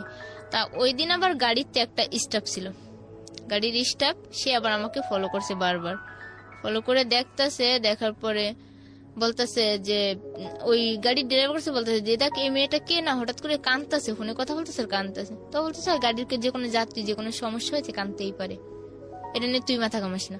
এরকম করে আমরা ফেরিঘাটে চলে আসি। আসার পর ওই ছেলেটা, আমি আবার গাড়ির সাথে দাঁড়ায় আছি ঢেলান দিয়ে। তা আমার বলতেছে যে আমাদের গাড়ির সাথে ঢেলান দিয়ে দাঁড়িয়েছেন, গাড়ির রং উঠবে। তা আমি বলতেছি না উঠলে কোম্পানির গাড়ির রং উঠবে, আপনার তো কিছু না, আপনার সমস্যা কি? তুমি বলতেছে যে গাড়িটা তো আমাদেরই, আমাদের কোম্পানির, আমরা যেহেতু স্টাফ গাড়ির। তো তো এরকম করে এক কথায় দুই কথায় তার সাথে আমার সাথে অনেক কথা হয়ে যায়। হওয়ার পরে সে আমার সাথে অনেক কিছু কথা বললো, আমরা কফি খেলাম একসঙ্গে ফেরিতে বসে। খাওয়ার পর আমরা ঢাকায় পোস্তখোলা নেমে পড়ি। আমি নামার পর ওনার সাথে আবার আমার ফোন নাম্বার দেওয়া নেওয়া হয়ে যায় গাড়িতে বসে। পোস্তখোলায় নামি আমি বাসায় যাই, থাকি। তারপর একদিন পয়লা বৈশাখের দিন সকালবেলা উনি আমাকে মিস কল দিছে, মেসেজ করতেছে। মেসেজ করার পরে আমাকে অনেক কিছু বোঝাইলো আর কি। আর এর মধ্যে আমি আমার জীবনের কিছু ঘটনা আমি ওকে বলছি। বলার পর ও আর কি আমার প্রতি একটু দুর্বল হয়ে গেছে, যে এত কষ্ট মেয়েটার জীবনে এত কিছু করতেছে, তারপরে এমন হইলো। বলার পর ও আমাকে এখন প্রতিদিন ফোন করে আমাকে বোঝায়, আমাকে নতুন করে বাঁচার স্বপ্ন দেখায়। দেখানোর পর আমি ওর কথা মতোই চলি। হঠাৎ করে এখন আমি ওই ব্যবসা ছেড়ে দিব, মানে ওই যে ইয়াবা হিরোইন ব্যবসা, ওই ব্যবসা ছেড়ে দিব। আর এর মধ্যে আমি নিজেও ওই জগতে চলে গেছি। আমিও নিজে সিগারেট খাওয়া শুরু করি, তারপর আপনার মদ খাওয়া শুরু করি, বিয়ার খাওয়া শুরু করি ওদের সাথেই। মানে আমিও মানে আমি যে একটা মেয়ে মানুষ, তখন আমি নিজেই মেয়ে মানুষের মধ্যে ছিলাম না। তারপর ও আমাকে সবকিছু তখন বোঝায়, স্বপ্ন দেখায়। তা আমি ভাবলাম যে আচ্ছা ঠিক আছে, তাহলে আমি এই ব্যবসা ছেড়ে দেবো। তা আমি আবার ওদেরকে যে সরাসরি বললাম যে না, আমি আর তোদের সাথে কাজ করব না, আমি চলে যাব অনেক দূরে। তা বলতেছি যে এই রাস্তায় ঢোকা যায় নিজের ইচ্ছায়, কিন্তু কখনো বেরোনো যায় না নিজের ইচ্ছায়। আর যদি বেরোইতে হয় তাহলে মৃত্যুর সাথে নিয়ে বেরোইতে হয়। আমাকে এই কথা বলছে। বলার পর আমি বলছি যা হয় হোক, আমি থাকবো না। বলে এখান থেকে চলে আসি আমার ওই খালার বাসায়, যে বাসায় আর কি আমি থাকি। ম্যানেজার খালা আছে, ওনা আসি। আসার পর আমি খালারে সবটাও খুলে বলি যে খালা এই ব্যবস্থা আমার জন্য, কি করবো করো। তা বলতেছে যে তুই তো একটা ছেলের সাথে কথা বলিস, তোর খুব সম্পর্ক ভালো, তো ওই ছেলেটারে বলে দেখ তোর জন্য যদি কিছু করে। তা ওর সাথে কথা বলার পর এক সপ্তাহের মধ্যে আমাকে মারার জন্য এখন ওরা অস্থির হয়ে উঠছে, যে ওই মেয়ে যদি আমাদের হাত থেকে বেরোয় যায়, আমাদের সমস্ত গোপন তথ্য বলে দিবে। কারণ ও সমস্ত গোপন তথ্যগুলো জানে। বলে দেওয়ার জন্য এখন ওরা আমাকে বললো, ওরা মানে অন্য ছেলেদেরকে কন্ট্যাক্ট করলো যে ওই মেয়েকে যদি ধরে দিতে পারিস তাহলে তোকে 1 লাখ টাকা দেবো, বা আরেকজনকে বলে যে তোকে 50,000 টাকা দেবো, শুধু ওই মেয়েকে আমাদের হাতে এনে দিবি। তারপরে এই নাহিদ হোসেন যে ছেলেটার নাম, আমি যার সাথে গাড়ির সাথে পরিচয় হয়েছে, কিন্তু সেও ছিল একজন ড্রাইভার। তা আমি ওকে সবটা যখন বলি, ও বল কি তাহলে তুমি একটা কাজ করো, তোমাকে আমি মানে একটা ডেট দিলো যে অমুক তারিখে অমুক দিন তোমাকে আমি এইভাবে নিয়ে আসবো, তুমি কি আসবে আমার সঙ্গে। কারণ আমার ছিল তো ওই মুহূর্তে যে আমার জীবন বাঁচানো সব থেকে দরকার, আর আমার একটা স্থানের দরকার। তা আমি ওইখান থেকে ওই দিনকে রাত্রেবেলা সন্ধ্যাবেলায় আমি পোস্তখোলা চলে আসি। আমার পোশাক আশাক চেঞ্জ করে বোর কাপড়ে আমি ওইখান থেকে চলে আসি পোস্তখোলা। আসার পর ওই ছেলেটা দেখি আসছে আমাকে রিসিভ করে, আমাকে ওইখান থেকে নিয়ে সোজা মিরপুরে চলে আসে। এর মধ্যে উনি একটা রুম রাখে, আর রুম রাখে উনি রুমের মানে যে ভাড়াটা সবকিছু দিয়ে রেখে দিছে, জিনিসপত্র নিছে, কিছু খাট নিছে, নিয়ে রাখছে। মানে ওনার মনে পরিকল্পনা রয়েছে যে অন্যরকম, যে উনি আমাকে স্ত্রী মর্যাদা দিয়েই ঘরে তুলবে। আমার লাভ করতেন সেকেন্ড, হ্যাঁ, যে এত কিছু। কি নাম ছিল লোকটার? ওর লোকটা ছিল হোসেন মোল্লা। ওকে। হ্যাঁ, কিন্তু ওই লোকটার পুরোপুরি সিদ্ধান্ত ছিল যে এই মেয়েটা ভালো খারাপ, সবকিছু জানতো আপনার সম্পর্কে। হ্যাঁ, সবকিছু জানতো। ওনার সঙ্গে পরিচয় কি আপনার এই লাইনেই? হ্যাঁ, না এই লাইনে না, মানে ওই গাড়ি থেকে। ওই যে গাড়িতে বললো যে ছেলেটা রং উঠে যাবে গাড়ির, সেই ছেলেটাই। তা আমাকে বলছে, বলার পর আমি ওনার সাথে সবকিছু শেয়ার করলাম, আর কোনো কিছু বাধা রাখিনি। ওনার মনে পরিকল্পনা ছিল যে উনি আমি যখন একটা খারাপ মেয়ে, আমাকে ভালো করবে, করে উনি ওনার স্ত্রী মর্যাদা দিয়ে আমাকে ঘরে নেবে। তারপর উনি আমাকে সবটা বলে, মিরপুরে আনার পর উনি রাত্রেবেলা আমাকে সবটা খুলে বলল যে ওনার ফ্যামিলিতে কে কে আছে, ওনার বাচ্চা আছে, বউ আছে, আর মা বাবা সবাই আছে, আর উনি আমাকেও স্ত্রী মর্যাদা দিয়ে তার কাছে রাখবে। কিন্তু আমাকে হয়তো নিজের মতো করে চলতে হবে, আমি পরিশ্রম করবো, আমার টাকায় কিছু চলতে হবে। সে আমাকে সবটা দিবে না, কিছুটা হলেও দিবে। তারপর ওদিন রাত্রে আমরা দুইজনে, উনি বলতেছে যে আমরা দেখো কাগজ কলমে বিয়ে করা মানুষ প্রমাণের জন্য, আর আমরা কিন্তু আল্লাহর কালেমা, যে কালেমা পড়ে আমরা বিয়ে করি, সে কালেমা পড়ে আমরা বিয়ে করব, সে কোরআন শপথ করে আমরা বিয়ে করব, আমরা এইভাবেই থাকবো। কিন্তু আমি তোমাকে কোনোদিন ছাড়বো না, তোমাকে যতটা পারি ভালো করব। ওকে। বলার পর ওদিনকার রাত্রে আমরা কোরআন হাতে নিয়ে দুজনেই নিজেরাই শপথ করি, নিজেরাই বিয়ের যতটা নিয়ম। ওখানে আর কেউ ছিল না? না, শুধু আমরা দুইজনেই ছিলাম। কিন্তু এভাবে তো বিয়ে হয় না, আমি যতদূর জানি বিয়ে হয় না। তারপর মানে বলছে, বলার পর ওই রাত্রেই আমরা মানে ওইভাবে ওই রাতটা কাটাই দিই ওইখানে। দেওয়ার পর পরদিন সকালে ওনার একটা বন্ধু রামপুরা থাকে, সে বন্ধুটা আসছে। বন্ধুটা আমার বিষয়ে সবকিছু জানছে, জানার পর আসছে। আসার পর বলতেছে যে তাহলে তোর একটা চাকরি দেওয়া দরকার, তোর এইভাবে থাকতে পারবো না। পরের দিন আবার আমরা দুইজনেই ওই লোকটার সামনে আবার ওই একই শপথ নিলাম, ওই লোকের সামনে। হ্যাঁ, যে আমরা আজ থেকে দুজন স্বামী স্ত্রী কবুল বললাম। বলার পরে মানে বলছি যে যতদিন বাঁচবো দুইজন দুজনের থেকেই বাঁচবো, কখনো আর কেউ কারো ছিন্ন হবো না। এভাবে এটা আপনার আগের হাজবেন্ডকে ডিভোর্স না দিয়েই? হ্যাঁ, ডিভোর্স না দিয়ে আমি এই কাজগুলো করতেছি। করার পর হঠাৎ করে রোজা চলে আসলো। রোজা শেষ, ঈদে আমি বাড়িতে গেছি। বাড়িতে যাওয়ার পর আমার স্বামী, ওই যে স্বামী প্রথম স্বামী আবার ঈদের দিন রাত্রে আমাদের বাড়িতে আসছে, যে আমি বাড়িতে গেছি খোঁজ পেয়ে বাড়িতে গেছে। কতদিন পরে আপনার সঙ্গে দেখা হলো? 1 বছর 3 মাস পর। 1 বছর 3 মাস পর? হ্যাঁ, 1 বছর 3 মাস পর সে আমার কাছে গেল। যাওয়ার পরে আমি ওনাকে দেখে মানে আমি নিজেই সহ্য করতে পারতেছি না।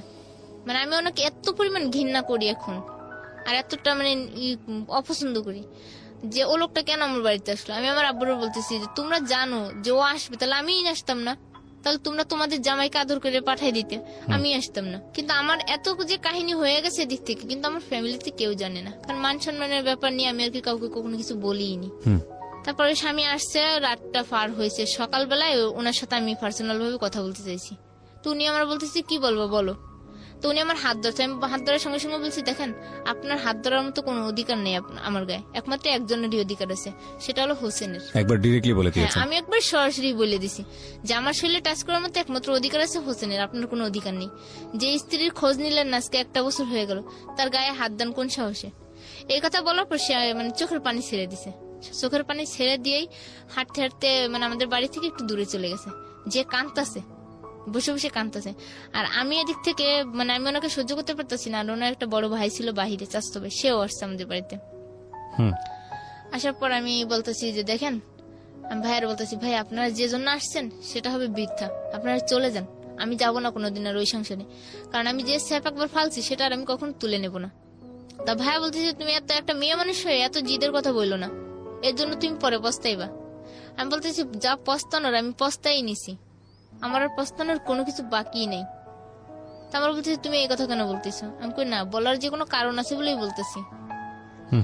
ভাইয়া ওই কথা শুনে ওখান থেকে চলে যায় ঘরে। যাওয়ার পর আমি আমার কাপড় চোপড়ের ব্যাগটা গুছাই নিয়ে সোজা আমি হেঁটে বাড়ির পিছনের রাস্তা দিয়ে, ওরা সামনের দিকে আছে, আমার বাবা মাও সামনের দিকে, আমি পিছন থেকে বেরিয়ে পিছন থেকে ডাইরেক্ট চলে আসি বাগেরহাট, আমার ফোনটা সুইচ অফ করে। আর ওদিকে তো সবাই আমাকে খোঁজাখুঁজি করতেছে। বাগেরহাট এসে আমি হোসেনকে ফোন দিছি। হোসেনকে ফোন দেওয়ার পর হোসেন বলতেছে তুমি এখানে দাঁড়াও, আমি আসতেছি বাড়ি থেকে। ওদের বাড়ি থেকে আসতে প্রায় 10-15 মিনিট লাগে। তো ফোন দিছে, ও আসছে, আইসা ওইখান থেকে আমাকে ওর বন্ধুর বাসায় নিয়ে গেছে। বন্ধুর বাসায় নিয়ে ওখানে রাখছে, রেখে ও বাড়িতে গেছে। বাড়িতে যে ও আবার বিকালে একসাথে আমরা ঢাকায় আসবো। এদিকে আমার ফোন সুইচ অন করছি প্রায় 5টা 5:30টার দিকে, গাড়িতে ওঠার আগে। তখন আমার আম্মু ফোন দিয়ে বলতেছে যে তুই এরকম করে বাড়ি থেকে চলে গেলি, কিন্তু তোর মেয়ে তো আমরা এখন দিয়ে দেবো, আমরা তো আর রাখবো না, কারণ তুই আমাদের মান সম্মান রাখলি না, তাহলে তোর মেয়ে রেখে আমরা কি করবো। তাই আমি বলতেছি মেয়ে দিয়ে দিবা, দাও, দেখি তোমাদের কেমন সাহস, তোমরা মেয়ে দিয়ে কিভাবে থাকতে পারো। মানে আমিও একটু জোর গলায় কথা বলতেছি। তা হোসেন আবার আমাকে জিজ্ঞেস করতেছে যে গাড়ির মধ্যে এরকম করে কথা বললো না, সমস্যা হতে পারে। তাই আমি বলতেছি কি করব, আমি আর এত চাপ নিতে পারতেছি না, মানে আমার চারিদিকে টেনশন যন্ত্রণা, আমি নিজেই এখন অস্থির হয়ে যাচ্ছি। তো বলার পরে আম্মুরে যখন বলছি যে মেয়ে দিয়ে দাও, কিন্তু আমার আম্মু দিবে না, কিন্তু আমার আব্বু ফুরনিয়ার যে মেয়ে দিয়ে দিলে হয়তো আমার মেয়ে ওই সংসারে ফিরে যাবে। এই করে ওরাও নাইটে বাড়িতে যাবে, আমার স্বামী আর ওই তার ভাই। তারপর আমার আব্বু কি করলো, আমার মেয়েকে ওর আব্বুর সাথে দিয়ে দিছে পর আমার আম্মু তো কানতে কানতে অজ্ঞান হয়ে যেতেছে, যে নাতিকে এত আদর করে মানুষ করলাম সে নাতিকে নিয়ে যাইব। আর আমার আম্মু তার আব্বুর উপর কথা বলতে পারতেছেই না, যেহেতু দিয়ে দেবে, মেয়ে যাবে, মেয়ের টানে, হয়তো সন্তানের টানে মাও যদি ফিরা যায়। কিন্তু এটা ছিল মানে আমার আব্বুর ধারণা, কিন্তু আমার আম্মু জানে যে না, আমার মেয়ে যেটা করে সেটা করেই ছাড়ে, আর যেটা বলে সেটা বলেই করে। আমার আম্মু এই বিশ্বাসটা আমার প্রতি ছিল আর কি, যে ও এক জিদি, যা করবে তাই করেই ছাড়ে। তা ওরা মেয়েকে দিয়ে দেয়, কিন্তু আমি জানি না যে মেয়েকে সত্যিই দিয়ে দেবে। মেয়েকে যখন নিয়ে ওরা চলে গেছে কিশোরগঞ্জ, তখন আমাকে বলে যে, আমি বলছি যে মা মরিয়াম কই, ফরদিন ফরিদা, মরিয়ামের সাথে আমি কথা বলবো। তোর আব্বু তো তোর মেয়ে দিয়েই দিছে, এখন আর কার সাথে কথা বলবি। এই তো আমার কাছে মানে মন মানসিকতা যে মেয়ের জন্য এত কিছু করতেছি, নিজের জীবনের চিন্তা ভাবলাম না, আর সেই মেয়ে কিনা আজকে তোমরা দিয়ে দিলে, তাহলে তোমাদের সাথে আমি আর কোন যোগাযোগই রাখবো না। এই বলে আমার আব্বু আম্মুর সাথে প্রায় 5-6 মাস যোগাযোগ বন্ধ করে দিয়ে আমি কান্নাকাটি করি, কাজ করি, মানে অন্যরকম হয়ে গেছি, পুরো মানসিক রোগীর মতো হয়ে যায়। কিন্তু ওই নাহিদ আমাকে সবসময় বোঝাতো, সবসময় করতো। কোন নাহিদ এটা?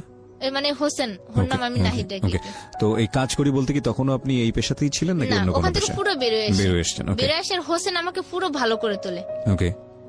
কিন্তু ও সবসময় আমাকে বলতো যে তুমি কিছু করো আর না করো, তুমি 5 ওয়াক্ত নামাজ পড়বা আর ভালো ব্যবহার করবা, আগের মতো কোন রকম ব্যবহারও করবা না, চলাফেরাও করবা না, জি। 5 ওয়াক্ত নামাজ পড়বা। তা আমি বললাম আচ্ছা ঠিক আছে। কিন্তু আমি নামাজ পড়তাম, 2 দিন পড়তাম, 3 দিন পড়তাম, পরে আর মানে মাথায় কাজ করতো না যে আমি কি করব। জি।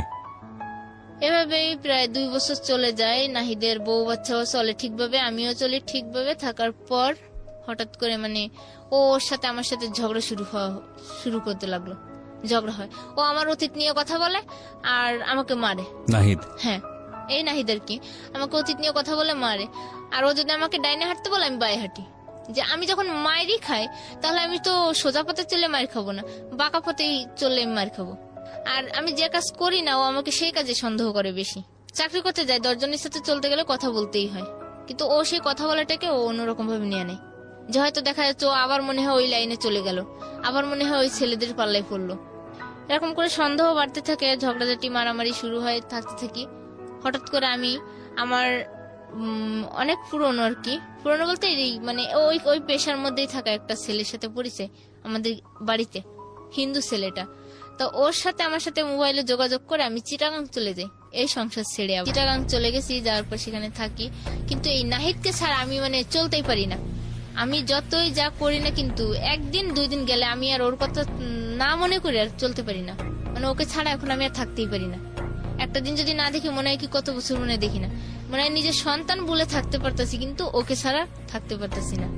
এমন অবস্থায় আমার দাঁড়ায় গেছে। তারপরে চিটাগাং যে একদিন থাকার পর আমি ওর কাছে ফোন করি। ফোন করার পর ও কান্নাকাটি করে অনেক, বলে যে তুমি যা করতেছো ভালো করতেছো না, তুমি একটা মুসলমান মেয়ে হয়ে কেন হিন্দু ছেলের কাছে গেলে, তুমি ফিরে আসো। তোমাকে আমি 24 ঘন্টা সময় দিলাম, তুমি কালকে সন্ধ্যা 7টার মধ্যেই তুমি ঢাকায় থাকবা, তা না হলে হয়তো ওর জীবন দিয়ে দেবে, না হলে অন্য একটু কিছু করে বসবে।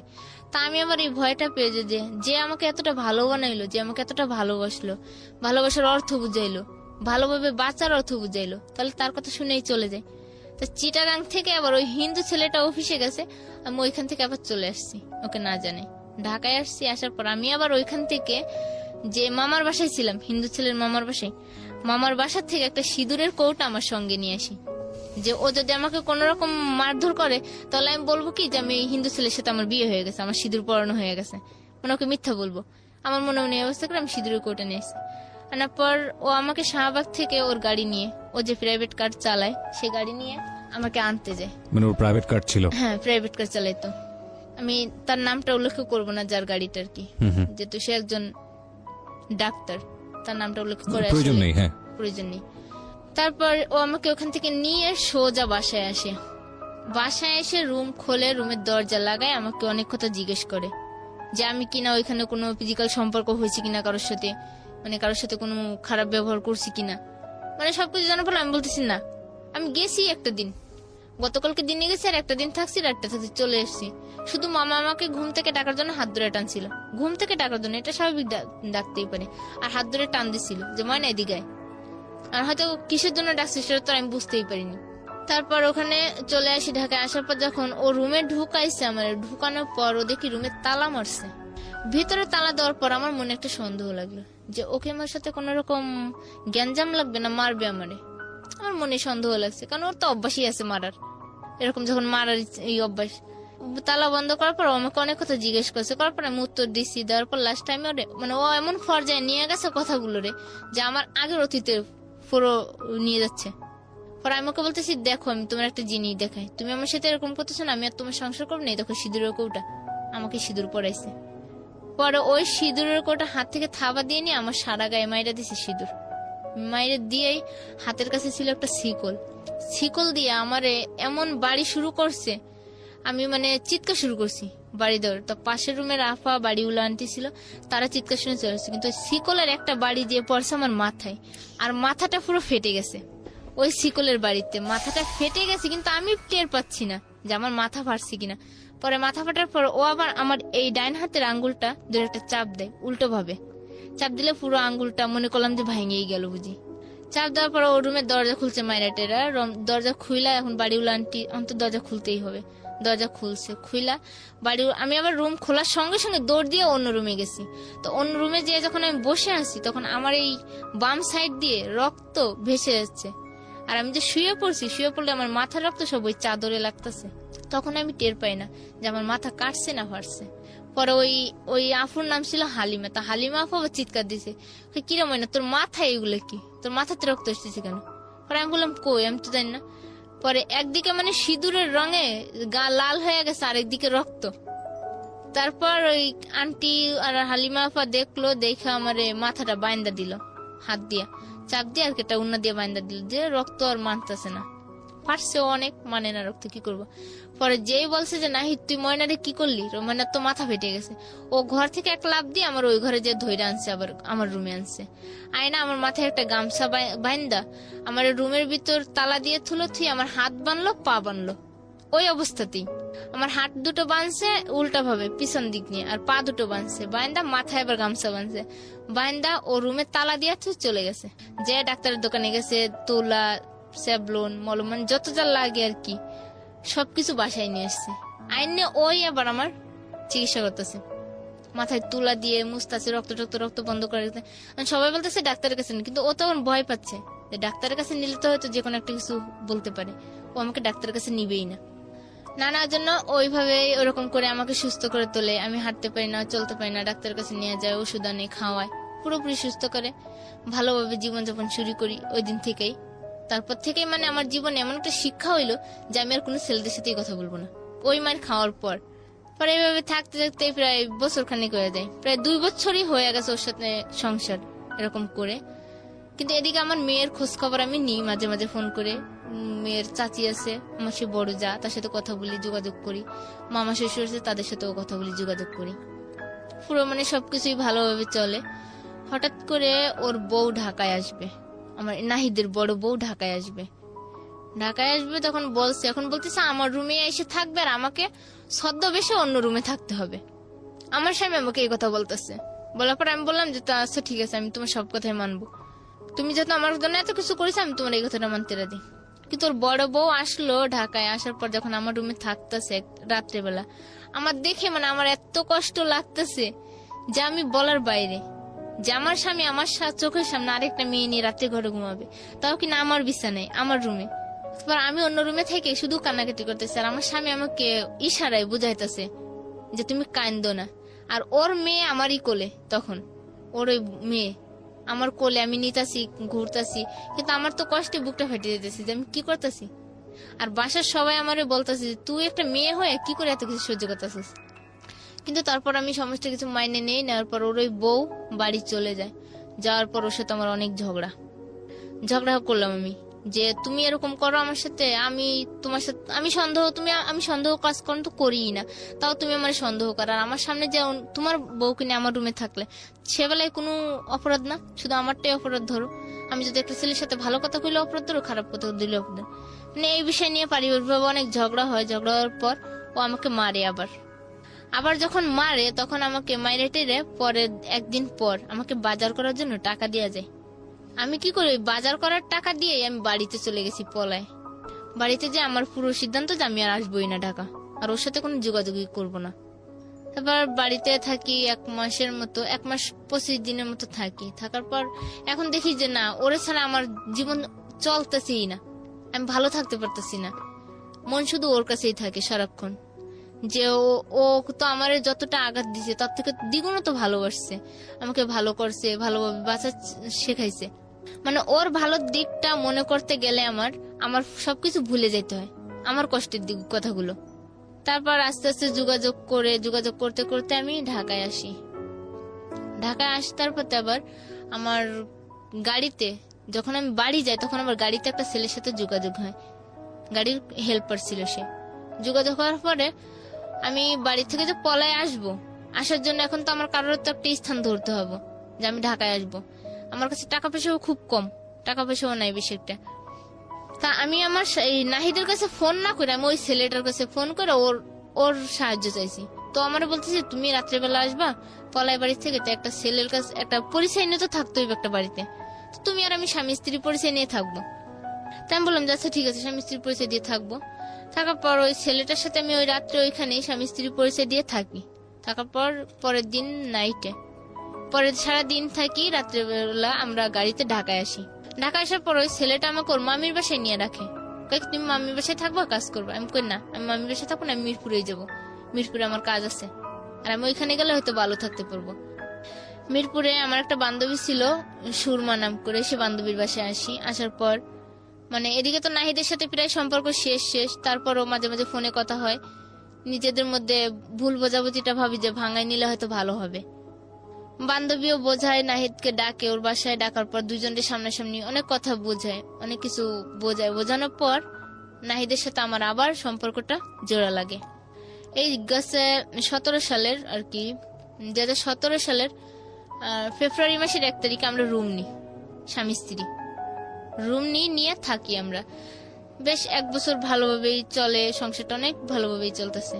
কিন্তু তার মধ্যে ফেব্রুয়ারি মাসে যখন রুম নিব, তখন ও আমাকে বারবার একটা কথা বলতেছে তার আগে, যে দেখো তুমি যা করতেছো ভাইবে চিন্তা করো, আমি কিন্তু তোমাকে 1 টাকাও দিতে পারবো না। তা আমার মাথায় চিন্তা করতেছে যে 1 টাকা না দেখ, আমি গার্মেন্টস করতে পারবো, গার্মেন্টস করে আমার সংসার আমি চালাতে পারবো, কিন্তু ও তো আমার পাশে থাকবে। তা এর মধ্যে আবার ওই ফেব্রুয়ারি মাসের আগে ও আমাকে মারে, মানে আমারই একটা ভুলের জন্য। ও আমাকে একটা কথা জিজ্ঞেস করেছে, আমি ওর কাছে না স্বীকার করছি যে না আমি এই কাজটা করিনি, কিন্তু আসলে যে এই অন্যায়টা আমি কইরা আসছি বাড়ির থেকে, কিন্তু ও জানে, ও জানতে পেরে আমাকে বারবার দিয়েছে। কিন্তু ও যখন আমাদের কোরআনের দোহাই দিয়ে বলল যে তুমি কি কোরআন হাতে নিয়ে বলতে পারবা, তাই আমি বললাম যে না আমি এই কথাটা বলতে পারবো না। তখন আমার সত্যটা ওর কাছে স্বীকার করে নিলাম। নেওয়ার পর ও আমাকে এমন ভাবে মারলো, আমার বাম পাশের চোখের নিচ পুরো কালো হয়ে যায় রক্তে, আবার ঠোঁট মুখ অনেক দাগে ভরা যায়, মানে সব রক্তের স্পট। আমার হাত একটা মানে এমন ভাবে ব্যথা দিছে, হাত ফুলা উঠছে ডাইন হাতটা। অফিসে গিয়ে সবাই বলছি কি যে আমার কলপারে পড়ে গিয়ে এই অবস্থা হয়েছে। কিন্তু ও আমার সাথে মারার পর আমাকে আমার নাকের উপরে এমন জোরে একটা বাড়ি মারে ইট দিয়া, তা আমার নাকটা আর কি মানে রক্ত বেরোতো নাকের উপর দিয়া। পরে আমি এখন কি করব, মানে ও ফোন বন্ধ করে দিছে, আমার ফোনটাও নিয়ে গেছে, এখন আমি কি করব মাথায় কিছু আসে না। আর আমার এই বান্ধবী বুঝায়, ও ঠিকই আসবে তোর কাছে, তোর বিশ্বাস যেহেতু আছে ও ঠিকই তোর কাছে ফিরে আসবে। আসার পর আমি ওর পিছু আমি রাস্তা পর্যন্ত গেছি। ওই রাস্তায় যাওয়ার পর ও আমাকে মারছে, রাস্তায় ফেলায়, রাস্তার আমাদের গেটের সামনে গিয়া মারছে। মায়েরা এমন মার দিছে আমার, আমি পুরো অজ্ঞান হয়ে গেছি এখানে। অজ্ঞান হয়ে যাওয়ার পর আমার এই বান্ধবী বাসার থেকে বেরিয়ে আসে, যে ও এতক্ষণ হয়েছে গেছে এখনো আসতেছে না কেন। আসে দেখে আমি রাস্তার ভিতর অজ্ঞান। পর আমার বান্ধবী আর তার বোন আর একটা মেয়ে ছিল, সেই মেয়েটা আমাকে ধরে উঠাইছে। ওঠানোর পর ওই নাহিদ বাসায় না গিয়া আবার ফিরে এসছে ওইখানে। আইসে যখন ওরা আমাকে তুলছে, আমার জ্ঞান ফিরাইছে, তখন ও এসে আবার আমার পেটে লাথি মারছে একটা, আমার নিচ পেটে, মানে এত জোরে একটা লাথি মারছে মায়ের। হ্যাঁ নাহিদে, মানে এমন জোরে একটা লাথি মারছে, মায়েরা বলতেছে কি তোর জীবনটাই আমি আজকে বের করে দেবো, তুই যাতে আর এরকম কোনো কাজ না করতে পারোস। তাও মারছে পরে ওরা 3 জনে ফিরাইছে, ফিরে আমাকে নিয়ে গেছে বাসায়। যাওয়ার পর নাহিদরা আমি এখন ওর জন্য পুরো পাগল। ও যে আমাকে এতটা মারছে বা কষ্ট দিছে, তা তো আমার কষ্ট মনে হচ্ছে না, তাও মানে ওর জন্যই আমি পাগল, যে ওই আমার জীবনে থাকবে আর আমি ওর জীবনে থাকবো, তো আমি ওকে ছাড়তে পারবো না। মায়েরটা চলে গেছে, তারপর 2 দিন পরে আমার নাক থেকে এত রক্ত পড়ে, আমি মানে কিছুই করতে পারতেছি না, কি করব। আমার কাছে একটা টাকাও নেই যে আমি নিজের জন্য ডাক্তার দেখাবো। নাহিদও পুরো যোগাযোগ বন্ধ। তারপর আমি হঠাৎ করে আমার মাথায় একটা বুদ্ধি আসলো, যে মানুষ তো টাকার জন্য কত কিছুই করে, তা আমি না হয় লাস্ট পর্যায়ে একটা ভিক্ষার থালা না হয় আমার হাতে উঠবো। আমি এটাই মনে মনে ভাবলাম যে আমি ভিক্ষা করবো, তাহলে ভিক্ষা করে হলো আমি নিজের জীবন বাঁচাবো, কিন্তু আমি আগের জগতে আর ফিরবো না, আগের মতো আর খারাপ কাজ করে টাকা আনবো না, মানে আমার চিন্তা ধারণা এটাই আসলো। তারপর আমি অফিস ছুটি নিলাম 5টায় নিয়ে আমার একটা বোরকা ছিল তখন, বোরকাটা মানে নর্মালি গ্রাম এলাকার বোরকা, ওটা পরে মুখটা ভাইদে উন্না দিয়া আমি পুরো চলে গেছি, মানে কষ্টে ঠেলে যে কি করবো টাকার জন্য। পরে আমি পুরো মিরপুরে 1 নম্বরে মার্কেটে লোকের কাছে টাকা চাইলাম। টাকা চাওয়ার পর 199 টাকা না কয় টাকা যেন উঠছে, তাও অনেক পরিশ্রমের পর। কিন্তু তখনই বুঝতে পারলাম যে ভিক্ষা করে টাকা ইনকাম করা কত কঠিন, আর ওই জগতে থাকার কত সহজ। ওই জগৎ বলতে যে প্রস্টিটিউশনের যে জগৎটার কথা বলতেছেন, হ্যাঁ ওই জগৎটায় থেকে সোজা একটা কাজ, নিজেই চলে গেলাম, টাকা পেয়ে গেলাম। আর এই যে ভিক্ষা করে টাকাটা আনা কত পরিশ্রম। 10 জনের কাছে চাইলেও মনে হয় না যে 10 টাকা মেলে, 10 টাকা মেলে। এরকম করে 199 টাকা হওয়ার পর ওই টাকা দিয়ে আমি ফ্যাক্স লোডের দোকানে গিয়ে আমি নাহিদকে ফোন করছি। ফোন করে আমি ওরে সবটা বললাম যে দেখো, তোমার জন্য আজকে আমি ভিক্ষা পর্যন্ত করলাম, তাও তুমি আমার ছেড়ে যেও না, আর তুমি আমার যা করতে বললাম আমি তাই করবো।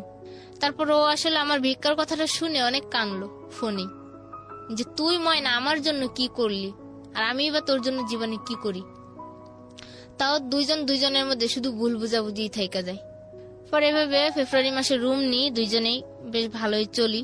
থাকার পর হঠাৎ করে এই যে প্রায় মাসখানেক আগে ওর বোর সাথে থাকা সত্ত্বেও মানে আমার কোনো খোঁজ খবরই নেয় না, খুব কম ফোন করে। আমি বাসায় আসতে বললে আসে না। আর রেন্টেকারে এখন গাড়ি চালায় তো অনেক মানে চাপি। রেন্টেকারে যারা গাড়ি চালায় তারা এখন দূরত্ব ভাড়া নিয়ে দূরে যায় ভাড়ার জন্য। তা আমাকে আসতে পারে না, আমাকে এই কথা সেই কথা দিয়ে বোঝায়। তো আমি ওকে একটা দিন না দেখলে মনে করেন থাকতেই পারি না। আর এত ভালোবাসি যে আমি নিজের জীবনের থেকে আমি ওকে বেশি ভালোবাসি। এই ভালোবাসার টানে আমি ওকে ভুলতেও পারি না, ওকে ছাড়া থাকতেও পারি না। তারপর ও একদিন বাসায় আসার পর আমি আর কি ঝগড়া করি ওর সাথে অনেক। আমি ইচ্ছা করে ঝগড়া করি, মানে সবকিছুই আমার মধ্যে। ওই দিন ঝগড়াটা আমার থেকে শুরু হয়েছে। আমি নানান কথা বলছি, বলার পর ঝগড়া শুরু হয়েছে। হওয়ার পর ও আমারে বলতেছে কি যে দেখ, এইভাবে সংসার চলে না, তুই মুক্তি নে, না হয় আমারে মুক্তি দে। আমাকে ওই বলছে এই কথা। করার পর এই কথা বললো, আমাকে ফোন যখন কাটে দিছে, দেওয়ার পর ও একদিন বাসায় আসার পর আমি বলতেছি দেখো, তুমি আমার কাছে মুক্তি চাইছো, তাহলে আমি তোমারই মুক্তি দেবো। তাহলে তুমি আজকে আবার সেই কুরআন হাতে নাও, নিয়ে আমাকে এই কুরআন শরীফ সাক্ষী রেখে বলো যে আজকে তোর হাত ছেড়ে দিলাম, আর 3 বার তালাক বলো তুমি আমাকে। ও ঠিকই ওই দিন আমার চাপে পড়া ও ঠিকই ওই কথাগুলো বলছে, আমাকে 3 বার তালাকও বলছে। আর বলছে যে আল্লাহ, আমি যে মানুষটাকে এত ভালো করলাম, যে মানুষটাকে আমি ভালো কইরা আজকে ভালো পথে আনলাম, সেই মানুষটি আজকে আমার হাত ছেড়ে দিতেছে। তো তুমি ওরে ভালো রেখো, ভালো জন থাকুক। কথা বলে ও চলে গেছে। কিন্তু যাওয়ার পর এখন আমি শুধু ভাবি যে আমি কি করাইলাম ওরে দিয়া, আর আমি বা কি করলাম, কেন করলাম। আমার মাথায় শুধু এই চিন্তা, আমি শুধু কান্নাকাটি করি। খাওয়া দাওয়া পুরো ছেড়ে দিছি। খাওয়া দাওয়া ছেড়ে দেওয়ার পর তো এখন আর মানে ওকে ছাড়া মানে এত অন্ধকারে ঢেকে আসতেছে আমার জীবনটা। আবার মনে হচ্ছে যে আমি এই বুঝি আবার নিঃস্ব হয়ে গেলাম, একা হয়ে গেলাম। তারপরে ওকে ফোন দিই, বারবার ফোন দিই, ডিস্টার্ব করি। ও ফোনের যন্ত্রণায় মানে ও আমার কথা শুনলে ও দুর্বল হয়ে পড়ে, আর আমি ওর কথা শুনলে দুর্বল হয়ে পড়ি। দুজনের প্রতি এতটা দুর্বল হওয়ার পর ও প্রায় 15 দিন আগে শুক্রবার রাত্রে বাসায় আসে। ও আসছিল আমার কাছে থাকার মন মানসিকতা নিয়ে, যে আমার কাছে থাকবে, থাইকে হয়তো আমাদের দুইজনের মধ্যে ঝগড়াটাও মিটাই নিবে, আবার কথাগুলো ফিরাই নিবে। কিন্তু আসছে ওই মনে, কিন্তু আমার মনে ছিল অন্যরকম একটা কিছু, যেন ও আসলে ওর কাপড় চোপড় গুলো দিয়ে আমি ওকে পাঠাই দিব। তো ও যখন আবার আমাকে ফোনে বলছে যে ও বাসায় আসবে, তা আমি আবার বলতেছি তুমি বাসায় এসো না, আমি ব্যস্ত আছি। এই কথা বইলে আমি ফোনটা কাইটে দিছি, দিয়া আমি আমার বান্ধবী আমার ফোন থেকে কথা বলছে, সেই বন্ধুর সাথে আবার আমি কথা বলতেছি আমার বান্ধবীর সম্পর্কে, আর আমার সম্পর্কে জিজ্ঞেস করতেছে, আমি বলতেছি। তারপর মানে ওই দিন রাত্রে শুক্রবার যখন ও আমার বাসায় আসবে বলেছে কাপড় চোপড় নিতে, নাহিদ বলতেছে যে আমি তোমার বাসায় তাহলে আসবো, কাপড় চোপড় আছে আমার, ওগুলো নিয়ে যাবো, আমি আর তোমার সাথে যোগাযোগ করবো না। তা আমি বলতেছি আচ্ছা ঠিক আছে। তো এই অফিসে থাকা অবস্থায় আমার বান্ধবী আবার আমার ফোন থেকে ওর বয়ফ্রেন্ডের সাথে কথা বলে সে আবার আমাকে ফোন দিছে, দিয়ে কথা বলতে বলতে মানে আমাদের পরিচয় হইতে হইতে মানে অনেকটাই পরিচয় হয়ে গেল। আমার ফ্যামিলি সম্পর্কে বললাম, আমার বিষয়ে বললাম যে দেখুন আমি এরকম ভাবে আছি, এখন এই পর্যায়ে আছি। তা আপনার বান্ধবীর বয়ফ্রেন্ডের সাথে? হ্যাঁ, কিন্তু এর মধ্যে নাহিদ আবার আমাকে ট্রাই করে যাচ্ছে, আমার ফোন শুধু ব্যস্ত পাচ্ছে। বুঝতে পেরেছি। ব্যস্ত পাওয়ার কারণে ও কিন্তু আরো রাগ হয়ে যাচ্ছে যে আমি যার সাথে যাব আজকে সম্পর্কটা আবার ঠিক করার জন্য, আর সে কিনা আমার ফোন কাইটে দিয়া অন্য পুরুষের সাথে কথা বলতেছে। আসলে এটা আমারই অন্যায় ছিল ওই দিন, যে আমি কেন ওর ফোন না রিসিভ করে অন্য একজনের সাথে কথা বলতেছি। ও বাসায় গেছে, যাওয়ার পর আমাকে দরজা খুলতে বলতেছে বারে, কিন্তু আমি দরজা খুলি না। নাহিদ আমাকে বলতেছে দরজা খুলতে, কিন্তু আমি দরজা খুলি না খোলার পরে ওই প্রায় 10 মিনিট ওকে দাঁড় করে রাখছি বাইরে, দাঁড় করে পরে আমি দরজাটা খুলছি। খোলার পর ও ঘরে ঢুকছে, বসছে, আমার সাথে 2-1 কথা বলছে, বেশ ভালোই, আমিও বলছি। তা ও আবার দাঁড়ায় রয়েছে, দাঁড়ানো থাকা অবস্থায় আমি খাটের উপর দাঁড়ায় ওর গলা জড়ায় ধরা ওর পিঠের উপর পড়ছি আমি, মানে যেমন ছোট বাচ্চা যেমন ঘাড়ে ওঠে ওরকম করে আমি ওর ঘাড়ে উঠছি। ওঠার পর ও আমাকে বলতেছে তুমি নামো, আমার কষ্ট হচ্ছে, আমার নিঃশ্বাস নিতে কষ্ট হচ্ছে। তা আমি নামছি। নামার পর ও দেখলাম ওর ফোন রাখলো, মানি ব্যাগ রাখলো, চাবি রাখলো গাড়ির। রাখার পর যখন হাতের গড়িটা খুলছে তখন আমার মনে সন্দেহ জাগছে যে হয়তো ও আজকে আবার আমাকে মারবে, কারণ আমার ফোন ওয়েটিং পেয়েছে। ও যে হাতের গড়ি খুলছে তখন আমি দরজাটা খুলে দৌড় দিব বাইরে। অমনি আমার গলাটা চাপ দিয়া আমাকে খাটের উপর শুয়াইছে। শুয়াই আমার মানে বুকের উপর বসে আমার গলাটা পুরো চাপা ধরছে যে তুই যদি আমার জীবনে না থাকিস আমি আর তোকে অন্য কারোর জীবনে হতে দেব না। গলাটা যখন চাপা ধরছে আমার তো পুরো নিঃশ্বাস বন্ধ হয়ে আসতেছে, আর আমি মানে ছুটতেও পারতেছি না যে আমি কি করব। তখন এমন একটা অবস্থায় চলে আসছি আমার মানে চোখ মুখে আমি কিচ্ছু দেখতে পাচ্ছি না যে আমি কি করতেছি, কি করব। পরে হঠাৎ করে আমার পাউটা দিয়ে আমি ওকে লাথি মারলাম পিছন দিক থেকে। লাথি মারার পর ও ভুট হয়ে পড়লো খাটের উপর। পড়ার পর আমি ছুটলাম। ছোটার পর ও আবার আমাকে ধরছে। আমি চিৎকার দিচ্ছি। তখন চিৎকার দেওয়ার পর বাইরের থেকে মানে আমাদের বাসার লোকজনই শব্দটা পেয়ে উঠছে, উঠে আমার দরজায় টুকাটুকি করতেছে।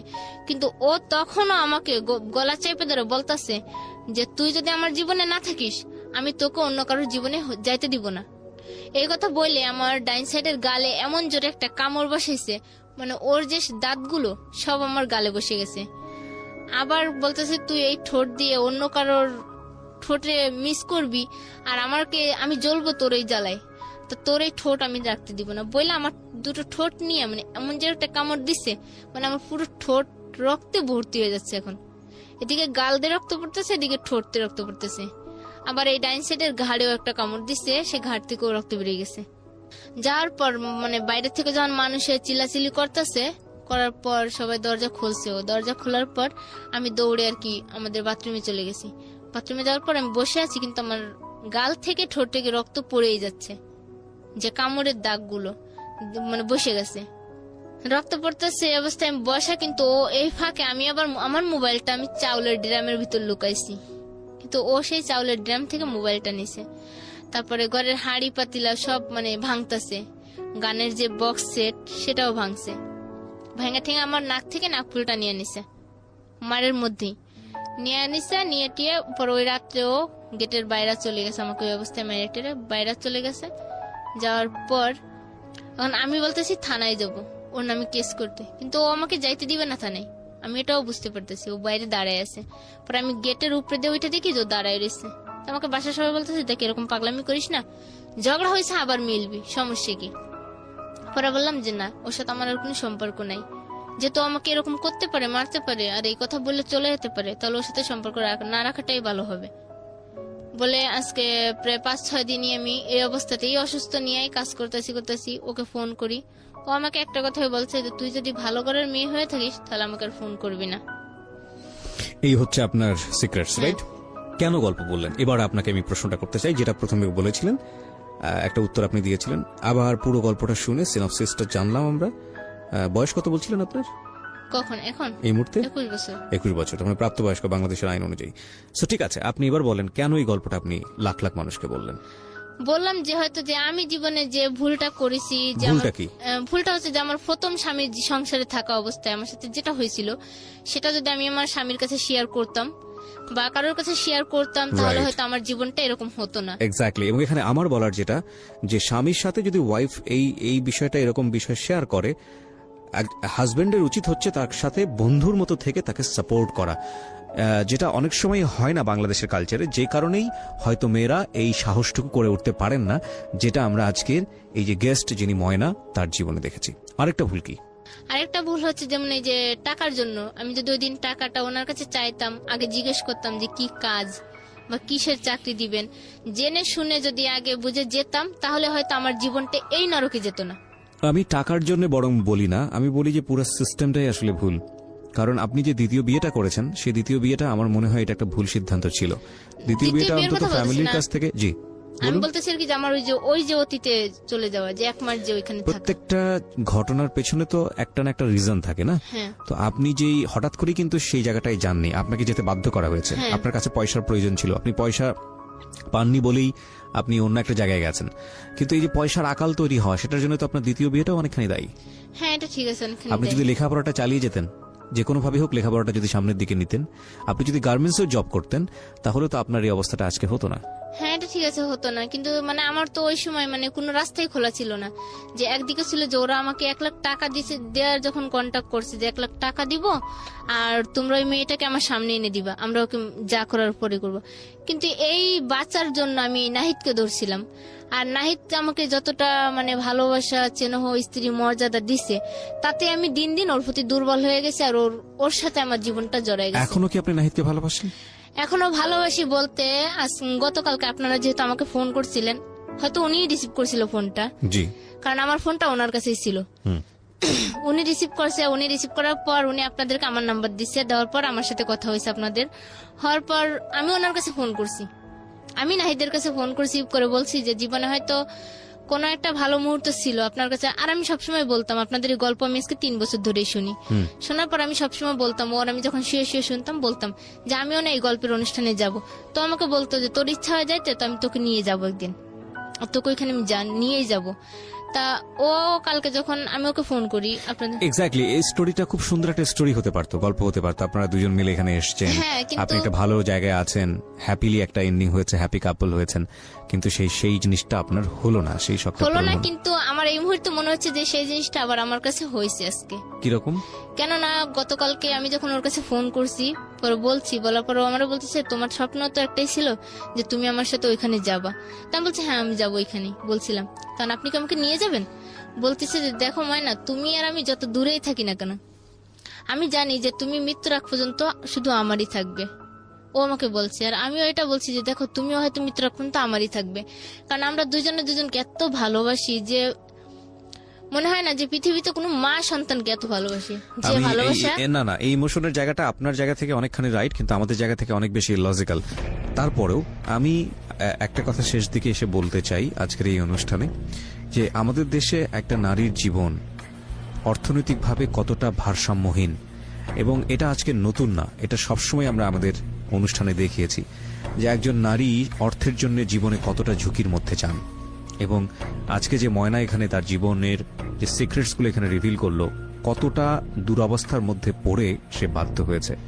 আমি শুধু একটা কথাই বলতে চাই, প্রতিটি মানুষই সম্ভাবনাময়, প্রতিটি মানুষের জীবনেই ভুল থাকে, প্রতিটি মানুষের জীবনে অপরাধ থাকে, কিন্তু ওই ভুল আর অপরাধ দিয়ে ওই মানুষের সারা জীবনের অবদান কিংবা সারা জীবনের সমস্ত ভালো জিনিসগুলোকে যদি ঠেকে দেয়া হয়, তাহলে সেটা তার কবররচিত হলো না, সেটা একটা সম্ভাবনার কবররচিত হলো। আমরা যেন সেই কাজটি কখনোই না করি। প্রিয় শ্রোতা, শেষ করছি আজকের সিক্রেটস। ভালো থাকবেন সবাই। আমি আরজে কিবরিয়া এবং আমার টিম মেম্বার সুশান্ত দা, যিনি এই অনুষ্ঠানটিকে সুন্দর করে গুছিয়ে আপনাদের সামনে প্রেজেন্ট করেন, সাফওয়ান, যিনি সরাসরি গেস্ট ডিল করেন এবং অক্লান্ত পরিশ্রম করেন, তাদের সবার পক্ষ থেকে আপনাদের জন্য থাকলো শুভাশীষ, শ্রদ্ধা এবং শুভরাত্রি।